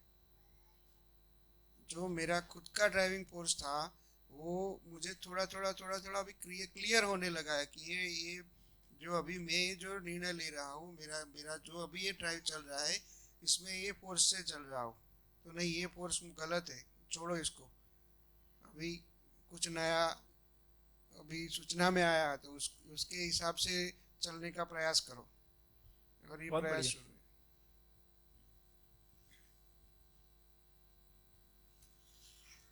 बताओ तो अभी जो 17-18 दिन अपन ने काम किया उसमें और क्या क्या क्वेश्चंस बन रहे हैं, कुछ ऐसे लिस्टिंग?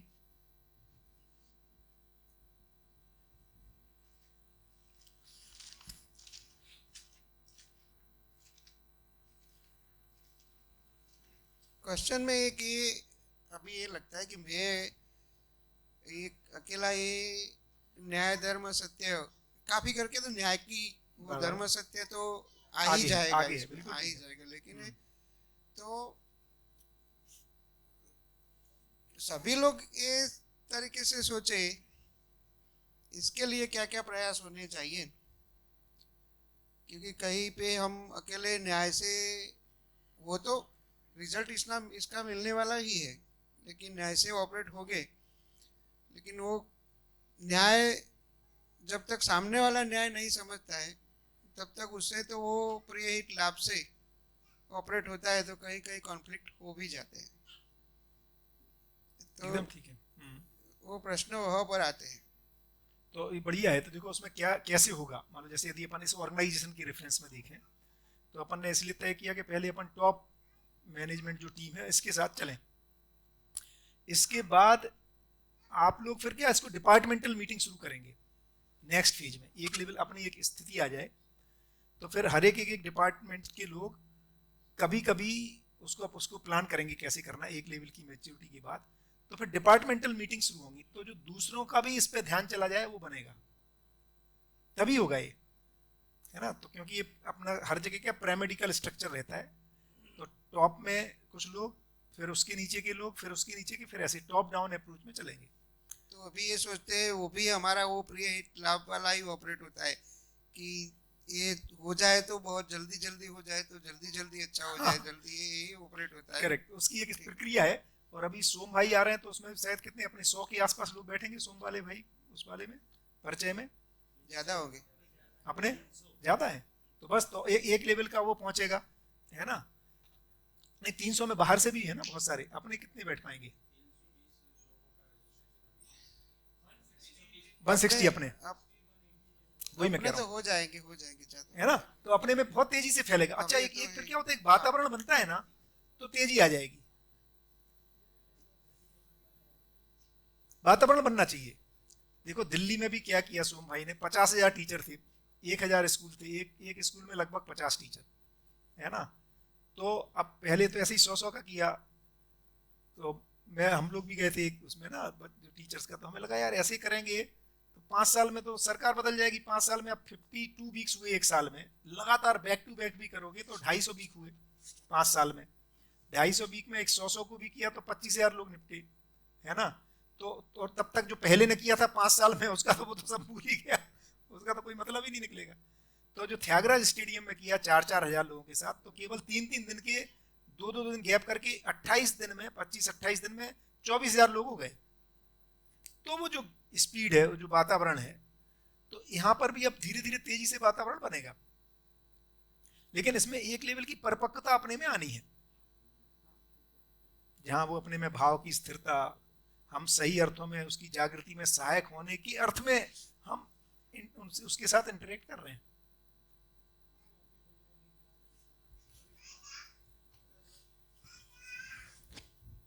क्योंकि ये पहला ही प्रयोग है और इसको सफल होना है।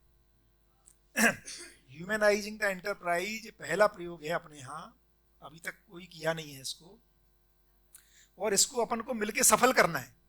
उसके लिए जो लगना है वो लगाना है। हाँ, सफल करना है, होना नहीं करना है। हाँ, इसको करना ही है, मतलब लगे कि लोगों को उत्सव लगे, यहाँ आना काम करना एक उत्सव की स्थिति है, और ऐसा करने से मैं अपने परिवार में जीने के योग्य बन रहा हूँ। जिंदा रहने की सामग्री तो यहाँ से मिल ही रही है, बट जीने की योग्यता आ रही है, इसको अपन को मिलके सफल करना है। दूसरा मुझे ऐसा भी लगता है, अभी मीन्स रजिस्ट्रेशन तो टोटल 70 लोगों का है, उनके फैमिली के साथ 161 है। ओके, लेकिन वो तो बढ़िया है, ठीक है। हाँ, वो तो बढ़िया है।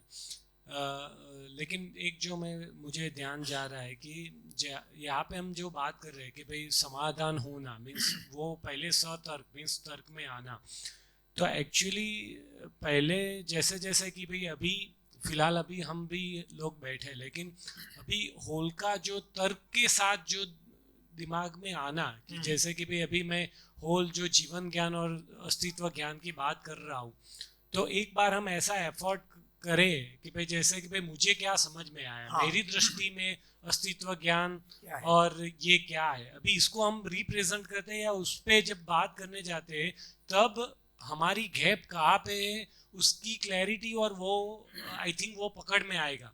क्योंकि नॉर्मली टीचर्स जब बोलता है तो ऑलवेज ऐसा लगता है कि मुझे समझ में आया है, राइट। लेकिन जब मैं उसको रिप्रेजेंट करने, सपोज अभी मैं जीवन विद्या परिचय का बेसिक होल क्या है, कैसे अस्तित्व ज्ञान है, कैसे जीवन ज्ञान है, उसको जब मैं प्रस्तुत करने के लिए जाऊंगा तब भी मुझे जब जो पॉइंट्स वास्तविकता पकड़ में नहीं आ रही है उस पे पहले तो तर्क में वो उसको पहले तो तर्क में ही क्लियर हो जाना चाहिए। वो तर्क से फिर वो जब जैसे ही हम एफर्ट करते अध्ययन करते जाएंगे तो आई थिंक वो वास्तविकता में आएगा।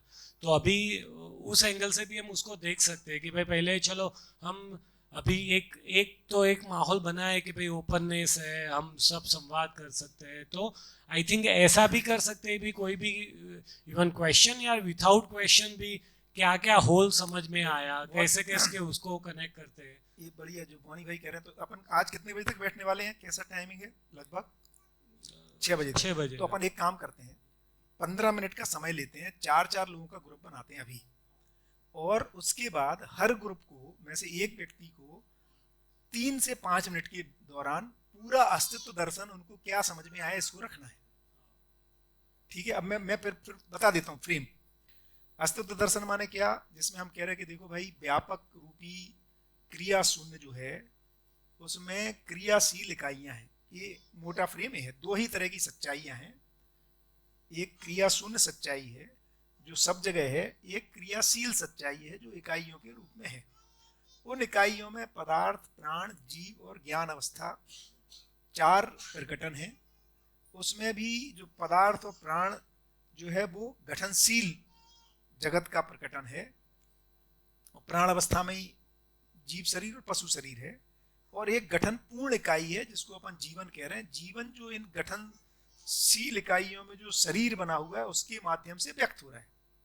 ठीक है, और ये निरंतर होने वाली सच्चाई है, अर्थात पदार्थ का जो रूप गुण स्वभाव धर्म है या जो धर्म है वो हमेशा बने रहना है, वो नाश नहीं होता है, ना उत्पत्ति होती है ना। और तो बेसिकली मैं लिख दूं क्या क्या अपने को प्रेजेंट करना है, तो फ्रेम है पूरा क्लियर, फिर प्रेजेंट करना है। तो पहले 10-15 मिनट डिस्कस करें, 4 लोग, 4-4 की टीम में। तो पूरा अस्तित्व क्या है ये रखना है, अस्तित्व क्या है ना। अस्तित्व में जो अवस्थाएं हैं,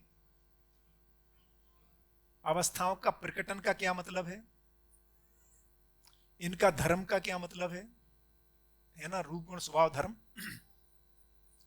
और विकास क्रम, विकास का क्या मतलब है, और जागृति क्रम, जागृति का क्या मतलब है। इतने को फ्रेम को रखना है, ठीक है। तो ये बात ठीक है। 4 ग्रुप में जब आप प्रेजेंट करो 15 मिनट में 25-25, 15-20-25 बुलेट पॉइंट बना लो, और फिर उसको 4 में से एक कोई तय कर लो कौन बताएगा, और वो उससे जो छूट जाएगा बाकी 3 उसको कंप्लीमेंट कर दें। और टाइम 3 से 5 मिनट प्रेजेंट करने का, बढ़िया। तो अपन 15 मिनट के लिए, ये कितने लोग हैं, 1 2 3 5 7 8 9 13 14 15 16 17 18 19 20 25 के आसपास हैं, है ना। तो 6 ग्रुप बन जाएंगे, बढ़िया।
બીજાનુષંગી છે, પ્રાકૃતિક પરિણામનુષંગી પ્રવૃત્તિ બીજાનુષંગી છે, એટલે એમ વચન વંશાનુષંગી છે. હા, સ્વભાવ છે ને. જો સંગઠન વિઘટન એ લખ્યા ને, જો પછી આ તીર્થા વીરતા ઉદારતા દયા કૃપા કરવું, આ સ્વભાવ છે. પેલો હું નથી.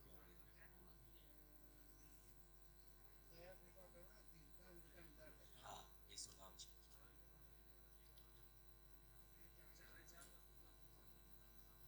આ છે ને એ એના અનુસંગી છે. હા, રૂપ ક્રિયા સ્વભાવ એટલે ક્રિયા ને એટલે ગુણ ને કહે છે, ક્રિયા કહે છે. तो देखो प्रेजेंटेशन का स्वरूप ऐसे रखेंगे, ऐसा मैं मतलब पहले ही प्रयास कर रहे हैं कि जैसे अस्तित्व क्या है, इस पे एक टीम रखेगी और उसमें एक जन जो बोलेगा उसमें बाकी के लोगों को लगता है कुछ और रखना है तो वो रख दें, फिर दूसरे ग्रुप भी उसमें ऐड कर दें कुछ छूट रहा है क्या, फिर उसमें क्वेश्चन आंसर हो जाए. तो एक चीज को क्लियर कर लें, है ना, तो हम कोलैबोरेट करेंगे एक टीम. तो पहले कौन रख रहा है अस्तित्व क्या है, कोई भी एक जन आ जाओ टीम में से, चलो आ भी जाओ. इसमें कम ज्यादा नहीं है एक्चुअली, जितना अपन को अस्पष्ट रहेगा उसको स्पष्ट करेंगे.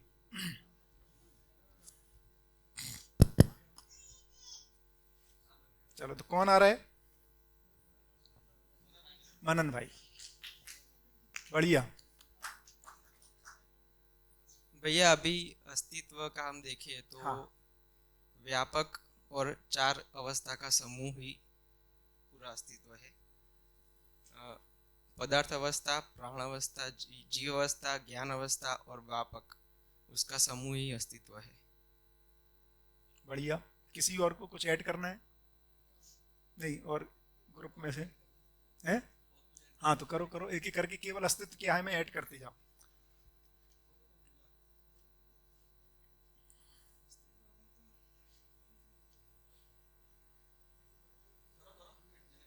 हाँ भाई ऐड करो. मनन ना, हाँ. मनन ये कह रहे हैं कि केवल अस्तित्व में इतना ही है, बस व्यापक है और 4 अवस्थाएं हैं, इसके अलावा कुछ ऐड करना है?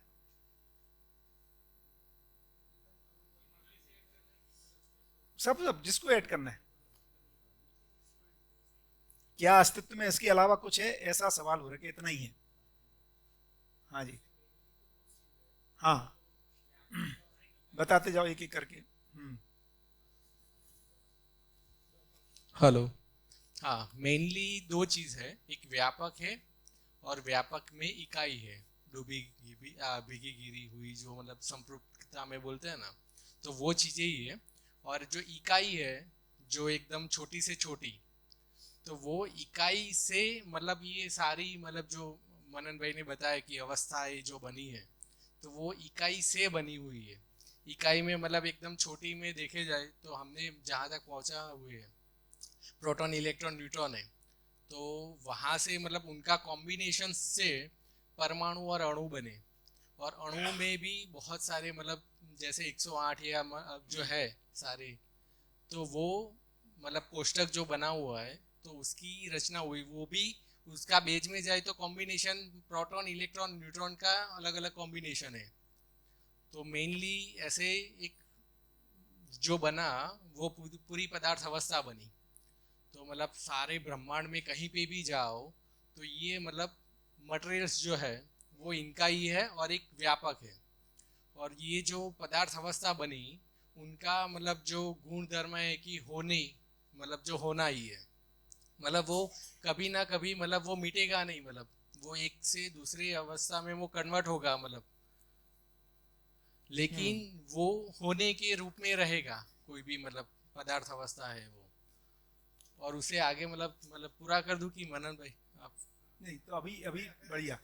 हाँ आप सवाल बिल्कुल, अब इसमें जो भी क्वेश्चंस हैं वो रखो भाई, इसके अलावा कुछ नहीं है क्या? भैया एक 2 चीज बताई, व्यापक और वो जो इकाई है जो हम कहते हैं, ठीक है. अभी जो भाव जगत और जो फोर्सेस है वो हम किस में कंसीडर करते हैं? बताओ भाई कौन उत्तर देगा? हाँ तो इकाई प्रभाव सहित इकाई है, तो इकाई का प्रभाव इकाई है. जैसे भाव मानव रूपी इकाई में है ऐसा, या जीवन रूपी इकाई में, तो वो इकाई अपने प्रभाव क्षेत्र के साथ ही रहती है. हाँ, इकाई प्रभाव के अलावा नहीं है, प्रभाव के साथ इकाई है। बढ़िया। और भैया जो चार अवस्थाएं है हाँ। वो अणु परमाणु से ही बने, तो फिर व्यापक और ये चार अवस्था और प्रभाव और जो फोर्स की बात है तो वो इतना ही हुआ। नहीं।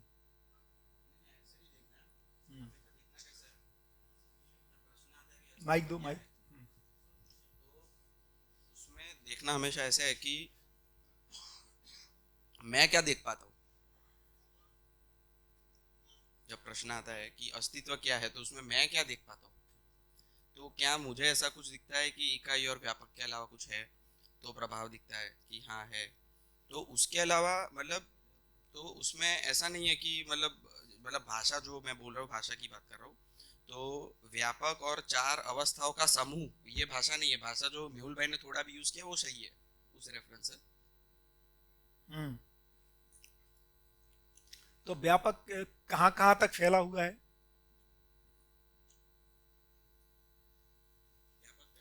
नहीं, पूछ रहे हैं वही। व्यापक ही है, सभी जगह पे वो व्यापक है और वो क्रिया शून्य है। क्रिया शून्य है और स्वयं ऊर्जित है, ऊर्जा संपन्न है। और सभी क्रियाशील इकाइयाँ है, जो भी क्रियाशील इकाइयाँ है वो व्यापक में क्रिया शून्य में भीगी गिरी डूबी हुई है। और क्रिया शून्य ही शक्तिपुंज है, वो क्रियाशील इकाइयों को ऊर्जित कर रहा है। ये कैसे मानेंगे? जैसे माने ऊर्जित कर रहा है तो वो व्यापक स्वयं एक क्रिया है? नहीं। तो फिर क्या सेंटेंस बनेगा? इकाई क्रियाशील है, उसके होने मात्र से ही क्रियाशील इकाइयाँ ऊर्जा संपन्न होती है। बट इसको कैसे माने कि इकाई में ऊर्जा नहीं है, इकाई व्यापक में होने से ऊर्जित है?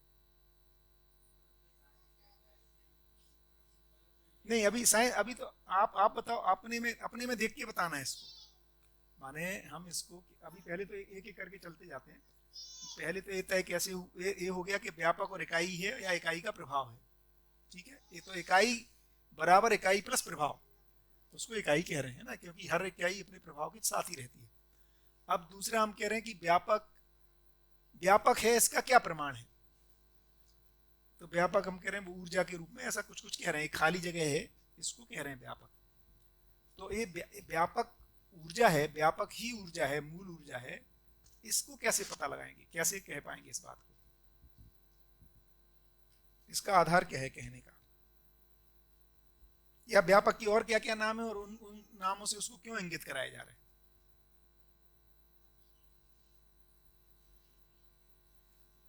माने जैसे अपन ये कह रहे हैं कि मैं आशा विचार इच्छा कर रहा हूं, तो मैं कह रहा हूं मैं व्यापक में होने की वजह से आशा विचार इच्छा कर रहा हूं। एक तरह से क्रिया है ना ये आशा विचार इच्छा। या परमाणु में जो क्रिया हो रही है वो हम कह रहे हैं व्यापक में होने से हो रही है। इसका क्या बेसिस है?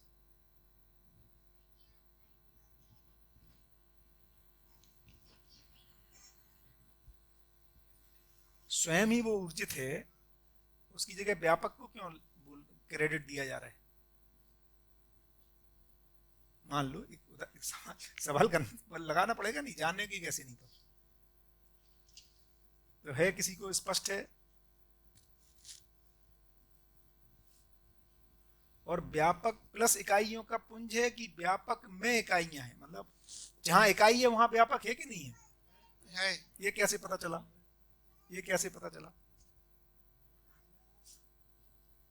और व्यापक से ही इकाई क्यों नहीं पैदा होगा? इकाई का नाश नहीं होता है, ये कैसे पता चला? मैं उधर आ जाऊं तो व्यापक इकाई नाश हो जाती हो, ये क्या पता? हो जाती हो, अपने को कैसे पता चल रहा है कि नहीं हो रही?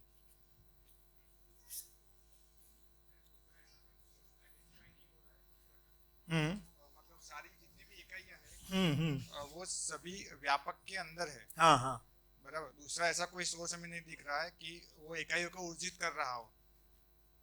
तो एक ये लॉजिक बन रहा है। तो आप ये कह रहे चूंकि हमें इकाई क्रियाशील दिख रही है, सभी इकाइयां, और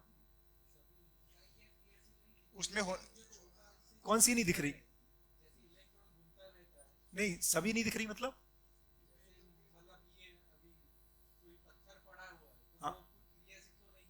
नहीं उसमें जो प्रोटॉन वो तो नहीं, दिखने का मतलब समझ नहीं है इधर। दिखना माने आंख से नहीं है, माने दिखने का मतलब जब हमें लग रहा है कि उसके अंदर चीजें घूम रही हैं तो पत्थर ही घूम रहा है पूरा, क्योंकि पत्थर बने ही उन सब चीजों से है। पत्थर क्या है? परमाणुओं का समूह। तो हर एक परमाणु घूम रहा है तो पत्थर तो घूम ही रहा है। हाँ, उसी के बेस पे कह रहे हैं। तो ये तो क्लियर हो गया कि हर इकाई क्रिया कर रही है। अब ये व्यापक की वजह से क्रियाशीलता है, ये कैसे कहोगे?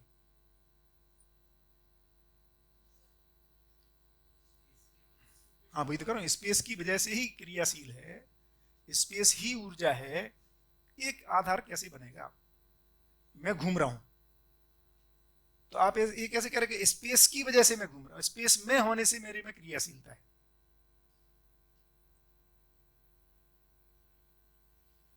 एक तो कहा कि कोई दूसरा सोर्स नहीं दिखाई दे रहा है, और सारी इकाइयां उसके मतलब व्यापक के अंदर है, उसके बाहर कुछ ऐसा कुछ है ही नहीं। ठीक है, तो एक सिद्धांत बनता है जो जहां पाया जा रहा है वही उसके वैसा होने का कारण है। एक ये तर्क से अपन ये कह सकते हैं, वो हर इकाई हमेशा व्यापक में पाई जा रही है और क्रियाशील पाई जा रही है। तो एक ये हो सकता था कि व्यापक क्रिया में ही ऊर्जा है, व्यापक में नहीं है। उसको कैसे बोलोगे कि नहीं? हाँ यही कह रहे हैं।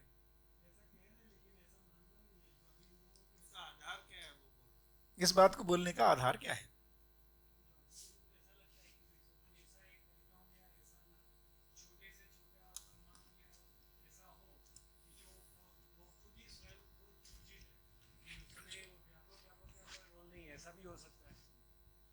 हाँ यही कह रहे हैं, इसको कैसे कहोगे?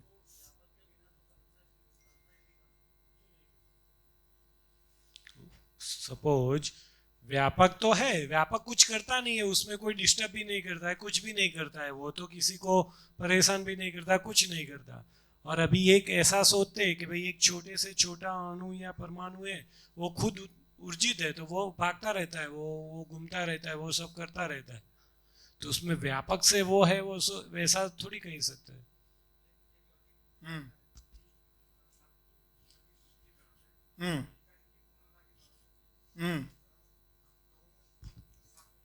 सबको एक समान मतलब जो मतलब गति जो एक तरफ है, मतलब सुख की और पूर्णता की ओर, तो वो सब में कॉमन पाई जाती है और सबको कॉमन एक ही चीज मिल रही है, वो व्यापक है।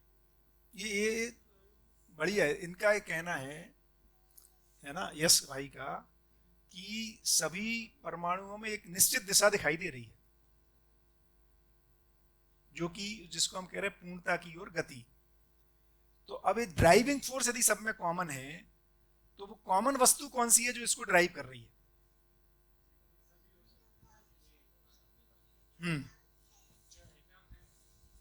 तो वो मूल में एक कॉमन ही एटम है। जैसे कि हम बोलते हैं कि भाई मानव है और मानव का जीवन परमाणु ये जो है, तो वो परमाणु कॉमन है, सभी सेम है, तो सबकी चाहत एक ही रहेगी। तो उस एंगल से देखेंगे तो जो छोटे से छोटा पार्टिकल्स है वो सब कॉमन है, तो उसमें सब में ऊर्जा है, तो अभी उसके लिए ही वो गतित है। हाँ यहाँ तक तो ठीक हो गया। ये बताओ इसमें दो, हाँ बोलो। व्यापक में, लेकिन व्यापक तो सपोज कुछ करता ही नहीं है, वो तो व्यापक हम ऐसा बोल सकते हैं ना कि पार्टिकल में इटसेल्फ ऊर्जा है कि जो निरंतर चलती रहती है।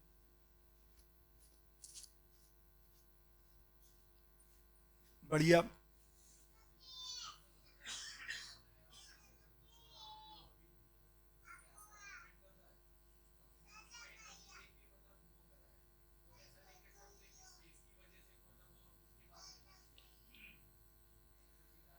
माइक दो। हाँ बढ़िया। व्यापक के होने मात्र से स्वयं ऊर्जित है, तो व्यापक के बिना तो उसको कल्पना कर ही नहीं सकते। इसीलिए व्यापक के प्रेजेंस में ही उसको मतलब उससे मतलब वो ऊर्जा मिल रही है वैसा, क्योंकि हर एक इकाई को वैसे ही व्यापक की प्रेजेंस में ही वो स्वयं ऊर्जित है। मेहुल भाई कुछ और कह रहे हैं। मेहुल भाई कह रहे हैं कि हमने मतलब तो एक मैं ऐसा सैटेलाइट बोल रहा भेजा। था कि हमने कोई सैटेलाइट भेजा जो पृथ्वी के आसपास घूमता रहता है, तो हमने उसमें एनर्जी देके भेजा है और रोटेट करवा रहा है, उस पर सोलर प्लेट भी लगाया है, हमने एनर्जी दी है और वो व्यापक में या मतलब स्पेस में घूम रहा है कांस्टेंट। तो इसका मतलब ऐसा नहीं है कि वो मतलब व्यापक में है इसीलिए वो अपने आप घूमता रहता है, हमने एनर्जी दी है घूमने के लिए। तो वैसे उसके पास सेल्फ एक एनर्जी है और वो घूमता रहता है, व्यापक की वजह से नहीं। जैसे सोलर से वो एनर्जी ले रहा है सैटेलाइट के केस में, लेकिन मतलब उसकी खुद की एनर्जी की वजह से घूम रहा है। दो तरह की ऊर्जा को बात करना पड़ेगा। हाँ।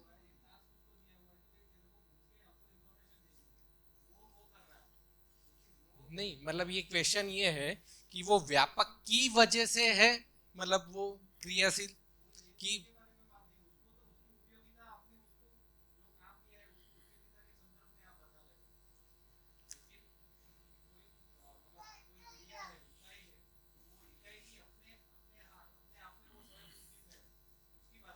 हाँ तो वही तो नहीं, कोई इकाई दो चीजें हुए, दो अलग। एक है दो ऊर्जा को देखना पड़ेगा। एक है कार, जैसे मैं खाना खाता हूँ फिर चलता हूँ, पेट्रोल कार में डालते हैं फिर कार चलती है, तो इसमें तो कार को ऊर्जा कहाँ से मिल रही? पेट्रोल से। इसमें व्यापक वाली ऊर्जा की बात नहीं हो रही, इसमें मूल ऊर्जा की बात हो रही। इसमें जो परमाणु अंश जो घूर्णन कर रहा है, जिससे उसमें चुंबकीय बल संपन्नता है। अगर मतलब वो केस में देखे तो जैसे सैटेलाइट भी है, मतलब एक बार तो हमने एनर्जी दी बाय फ्यूल, लेकिन अभी उसका कॉम्बिनेशन ऐसा हो गया कि वो तो परस्परता में, वो मूल ऊर्जा नहीं है, वो तो गुरुत्वाकर्षण का प्रभाव है। हाँ वही तो कह रहा हूँ, तो वो ठीक है, उसको कह ही नहीं रहे। मतलब कोई एक इकाई का प्रभाव था, मतलब पृथ्वी का प्रभाव की वजह से वो घूम रहा है, उसमें परस्पर गुरुत्वाकर्षण आ गया। अभी इसमें व्यापक की वजह से भी नहीं घूम रहा है और उसकी खुद की एनर्जी भी नहीं, लेकिन वो घूम रहा है। ठीक हो गया, ये तो ठीक है। तो मतलब वो कॉम्बिनेशन बन गया सभी इकाइयों में और वो घूमते ही रहते हैं। ये ठीक है, ऐसा भी हो सकता है। बढ़िया। तो इसको ऐसा करेंगे, इस क्वेश्चन को उत्तर लाना है कल लाना है। हाँ, क्योंकि ये सोचना है सबको। देखो ये शोध प्रक्रिया है, मानने से तो होना नहीं है। फिर भी व्यापक को क्यों क्रेडिट दिया जा रहा है? यदि ऐसा कौन सी चीज है, एक तर्क ले लो कि भाई सभी ऊर्जित हैं, अपने अपने ऊर्जा से क्रियाशील हैं। अब व्यापक को काहे को बेचारे उसको जबरदस्ती क्रेडिट दे रहे, है ना? काम तो इकाई कर रही है, नाम हम व्यापक का दे रहे हैं, है ना? तो इसको पकड़ना, इसको ढूंढना है क्यों ऐसा। ठीक है, अब चार अवस्थाओं की बात करते हैं, क्योंकि अच्छा इसमें एक और बात कर लेते हैं। तो क्या इकाई पैदा नहीं हो रही हो, नाश नहीं हो रही, इसको कैसे कह रहे हो कि ना हो सकता हो जाती हो नाश? ये कि अपन कह रहे हैं ना, व्यापक का इकाई जो है वो नाश नहीं हो रही है और पैदा भी नहीं हो रही है, ये किस आधार पे कह रहे हैं? हाँ है? एक तो रूप बदल रहा है, लेकिन नाश नहीं होता है, कैसे पता चल रहा है? रूप बदलते बदलते एक आध गायब हो जाता हो।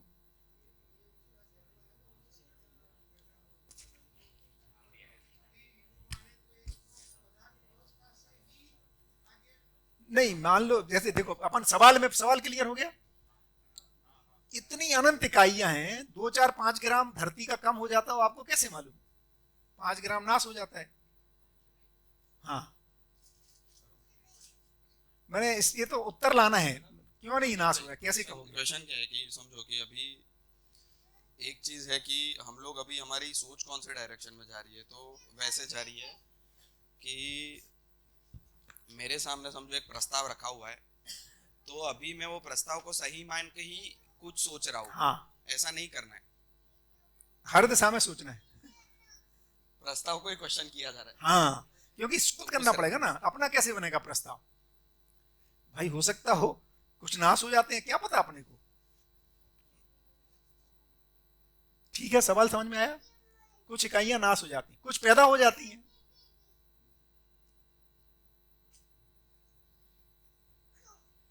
तो कैसे पता लगाएंगे, कैसे आप कह पाए कि हम नाश नहीं होती है, पैदा नहीं होती है, तो अस्तित्व स्थिर है, कैसे पता चलेगा? अभी किसी के पास तुरंत पता है तो बताओ, नहीं तो कल बताना है।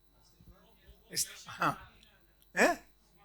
हाँ, पहला छोड़ा ना कल के लिए, अभी दूसरा बोल रहा हूँ। इसका उत्तर पता है तो अभी बताओ किसी को, नहीं तो फिर कल इसके लिए भी कल के लिए छोड़ेंगे। सेकंड क्वेश्चन है कि इकाई नाश नहीं होती है, अपन कह रहे हैं अस्तित्व व्यापक प्लस इकाई है, ऐसा कहा। यदि इकाई नाश हो जाती है या पैदा हो जाती है तो फिर अस्तित्व व्यापक ही बना, व्यापक में से कुछ आ जाता है, व्यापक में गैर चला जाता है। हाँ, तो ऐसा क्यों है? पहला प्रश्न है कि जो है ऊर्जा का मूल ऊर्जा व्यापक है, इसका आधार क्या? મીન્સ અણુ પરમાણુ જે નાનામાં નાનો હોય એમાં ઉર્જા ક્યાંથી આવે છે? સપોઝ એ પોતે પણ ઉર્જિત હોઈ શકે એવું અનંત ઉર્જા એનામાં હોય એવું એ હોઈ શકે, તો એ સાચું કે નહીં એમ, અથવા એનું શું છે? ठीक।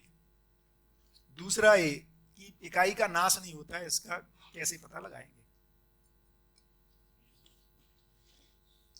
कौन बोलेगा? दो, अभी जिसको पता है तो बताओ। हम ऐसा मतलब अभी जो बात किया ऐसा बोलते हैं कि हर इकाई अपने आप में एक ऊर्जा है, उसके अंदर ऊर्जित है। और एक डेफिनेशन है कि ऐसा भी है कि ऊर्जा, एक जो ऊर्जा होता है ऊर्जा का भी नाश नहीं होता है और पैदा नहीं होता है, हाँ फॉर्मेशन चेंज होता रहता है।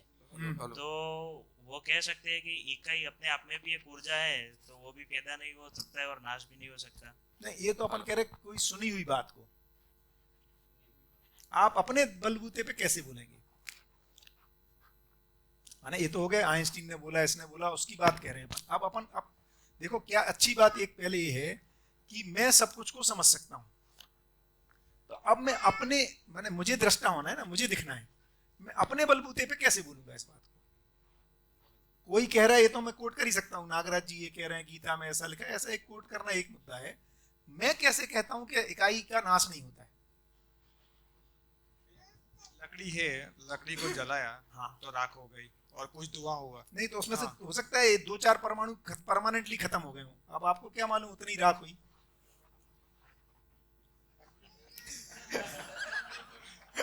ये सवाल है, समझ में आया? ये सवाल है। हाँ परमानेंटली गायब हो गए 10 परमाणु, इसको कैसे पता चला? हाँ वही तो पूछ रहा हूं। नहीं वो तो किताब में तो पढ़ा ही है, अभी किताब का नहीं, केमिस्ट्री नहीं करता। नहीं बट आपको कैसे लग रहा है? तो होता है ना कि 20 किलो लकड़ी जलाओ तो 2 किलो, हाँ राख तो 2 किलो ही है, बाकी 18 किलो किसने तोला? धुआं बन गया। नहीं ठीक है, मैं मना नहीं कर रहा हूं, उसको भी हम बोल सकते हैं, बट अपने को भरोसा बन रहा है क्या कि एक भी अंश गायब नहीं हुआ? जानना तो पड़ेगा ही। हाँ जानना तो पड़ेगा। ठीक हो गया। हाँ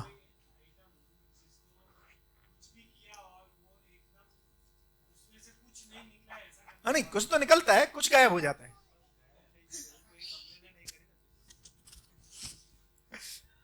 क्योंकि उसको अभी क्योंकि जैसे भी हम आई थिंक जो केमिस्ट्री में वो सब में हम एक्सपेरिमेंट्स करते हैं, वो सब करते हैं, तो उसमें वो लॉजिकली सभी एलिमेंट्स प्रैक्टिकली मीन्स वो थियोरी वाली बात नहीं है, वहाँ पे प्रैक्टिकली अचीवमेंट वो किया हुआ है कि सपोज ये प्रोसेस करते हैं तो इसमें से जितने भी टोटल वो एटम्स वो परमाणु होते हैं तो उसका उस एंगल से ही वो पार्टिकल्स वो सब मिलते हैं, तो उससे एकदम वो भरोसा और वो बनता है। और ऐसा नहीं है कि वो एक बार किया और दूसरी बार उसने वो आंसर नहीं आया, वो कंसिस्टेंस रिपीटेडली जब भी वो करते हैं तो वो आता है, उससे वो तो भरोसा बनता है। इवन सब अभी जो भी हम केमिकल प्रोसेसेस या कुछ भी हम डिराइव करते हैं या कुछ उसमें से उत्पादन करते हैं वो सब देखते हैं, तो वो सभी फॉर्मूला का आज तक हमने यूज़ किया है और उससे बहुत कुछ ऐसा भी डिराइव किया है और वो कंसिस्टेंट हो रहा है, उससे वो भरोसा बन पाता है कि वो इकाई का नाश नहीं होता है। हाँ वो नहीं होता। सीवीडी, हाँ सीवीडी और ऐसी तो काफ़ी सारी इतनी सारी प्रोसेस ही है, तो उसमें हम देख सकते हैं कि वो जो फॉर्मूला हम पढ़े उससे किया और उस एंगल से रिजल्ट्स प्रोड्यूस हुआ, तो उससे एकदम भरोसा बनता है कि ये सब वो नाश नहीं होता। वैसे इसके पीछे भैया ऐसा भी तर्क लगा सकते हैं ना कि इकाई और व्यापक दोनों चीज है, दो ही चीज है। अभी समझो इकाई का कुछ भी नाश होता है तो वो कम होगा तो फिर उसका व्यापक बन जाएगा, व्यापक में कुछ आ जाएगा। और तो कोई तरीका नहीं, तभी फिर मतलब बात होगी, बराबर है। अभी व्यापक क्रिया शून्य है, तो उसमें तो कोई आता है जाता है ही नहीं, तो और कोई ऑप्शन ही नहीं बचता है। तो ये जो कह रहे हैं देखो, उसको पकड़ो, इकाई का नाश होने का मतलब क्या होता है? तो वो इधर भी कन्वर्ट तो होगा ना। क्रिया किस में बदलेगी? या तो क्रिया क्रिया रहेगी, या नाश माने क्या? कुछ कन्वर्ट होगा, क्रिया शून्य होना पड़ेगा। क्रिया शून्य अपने में पूर्ण है, उसमें एडिशन कहां से? उसमें गड्ढे होने पड़ेंगे पहले। समझ में आ रहा है? या जो व्यापक है उसमें से कुछ बन गया आउट ऑफ ब्लू, माने कुछ क्रिया शुरू हो जाए, तो उसमें पहले उसमें से जगह खाली होनी पड़ेगी, तो वो पूर्ण ही नहीं रहा। व्यापक जिसको हम पूर्ण कह रहे हैं वो पूर्ण ही नहीं हुआ। तो इसलिए क्रिया क्रिया शून्य में बदल नहीं सकती, वो क्रिया शून्य क्रिया में नहीं बदल सकता। ये अपने को अपने में बैठना पड़ेगा। तो इसकी वजह से जो पुरानी जो बात कहते थे कि आत्मा का परमात्मा में विलय होता है, वो बात इधर फिर नहीं हो सकती, मतलब हो नहीं सकती। ये बात विलय नहीं हो सकता। हाँ, विलय नहीं हो सकता है, बना ही रहना पड़ेगा। पापा बोले, और ये तय करेगा भाई अभी कौन बोलेगा। हेलो, बस अभी ये इसके आगे वाला प्रश्न भैया, कि जैसे ऐसे कैसा मान लिया जाए कि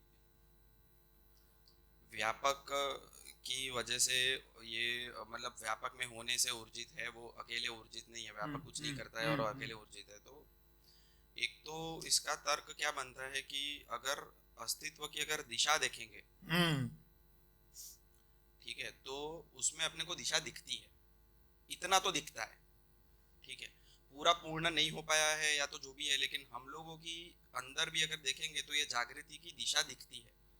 सेम चीज अगर वो देखेंगे तो पदार्थ अवस्था से प्राण अवस्था की प्रकटन, प्राण अवस्था से जीव अवस्था का प्रकटन, ये एक समूह में पूरा दिखता है, ऐसा नहीं है कि एक एक में दिखता है। ये पकड़ में आ रहा है। नहीं हो सकता। ये देखो क्या कह रहे हैं कि यदि हम सपोज पदार्थ में ऊर्जा है, व्यापक का रोल नहीं है, तो वहां तक तो ठीक है।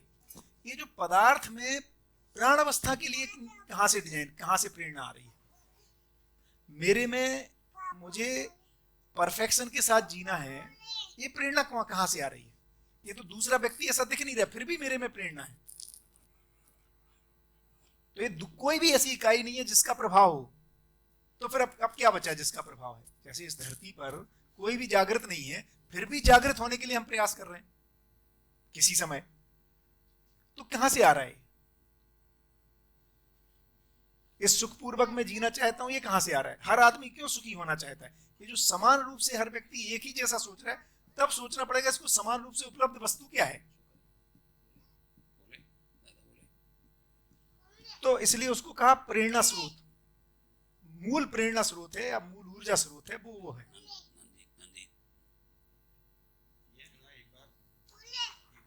में भी ये सोचो, हाँ, कल फिर से इसका डिस्कशन, हाँ कल करेंगे ना, क्योंकि ये तो एक मतलब हिंट या तो आंसर के रेफरेंस में आया, लेकिन ये ऐसे सही में मतलब रूट को पहचानना पड़ेगा। नहीं दिख रहा ये चीज हम लोग जो अभी डिस्कस कर रहे हैं। माने देखो, जैसे आपके आसपास कोई भी नहीं है जो न्याय से जी रहा हो, फिर भी मुझे न्याय से जीना है, इसकी प्रेरणा कहां से आ रही है? ये पकड़ना पड़ेगा, इसका स्रोत। इसलिए उसको पूर्ण कह रहे हैं, जो पूर्ण मैं गर्भित हूं, इसलिए पूर्णता के लिए प्रयास है। मैं ट्रांसपेरेंट होकर क्यों जीना चाहता हूं जबकि आसपास लोग नहीं जी रहे? क्योंकि मैं ट्रांसपेरेंट वस्तु में डूबा भीगा गिरा हूं। वो वहां से प्रेरणा, वही मूल ऊर्जा है प्रेरणा के रूप में। बट एनीवे इस पे और चर्चा करेंगे। तो फिर तो ये अभी कल के लिए अब सूत्र है, क्योंकि 4 तो बज गए। ये जो 4 अवस्थाओं जो चर्चा हो रही थी, भाई देखो विज्ञान तो केवल सजीव और निर्जीव की बात कर रहा है। फिर हम 4 में अंतर क्या है? प्राण और जीव अवस्था में बेसिक मूल डिफरेंस क्या है? जीव अवस्था या ज्यादा सोशल साइंस कह रहा है कि human being is a social animal. तो एनिमल और आदमी में क्या मूल अंतर है? ये इस पे अपन तो तब अपने को और स्पष्ट होगा। तो सोच के आओ, है ना, फिर उसके आगे का विकास की बात करेंगे। बढ़िया, खूब शानदार, बढ़िया।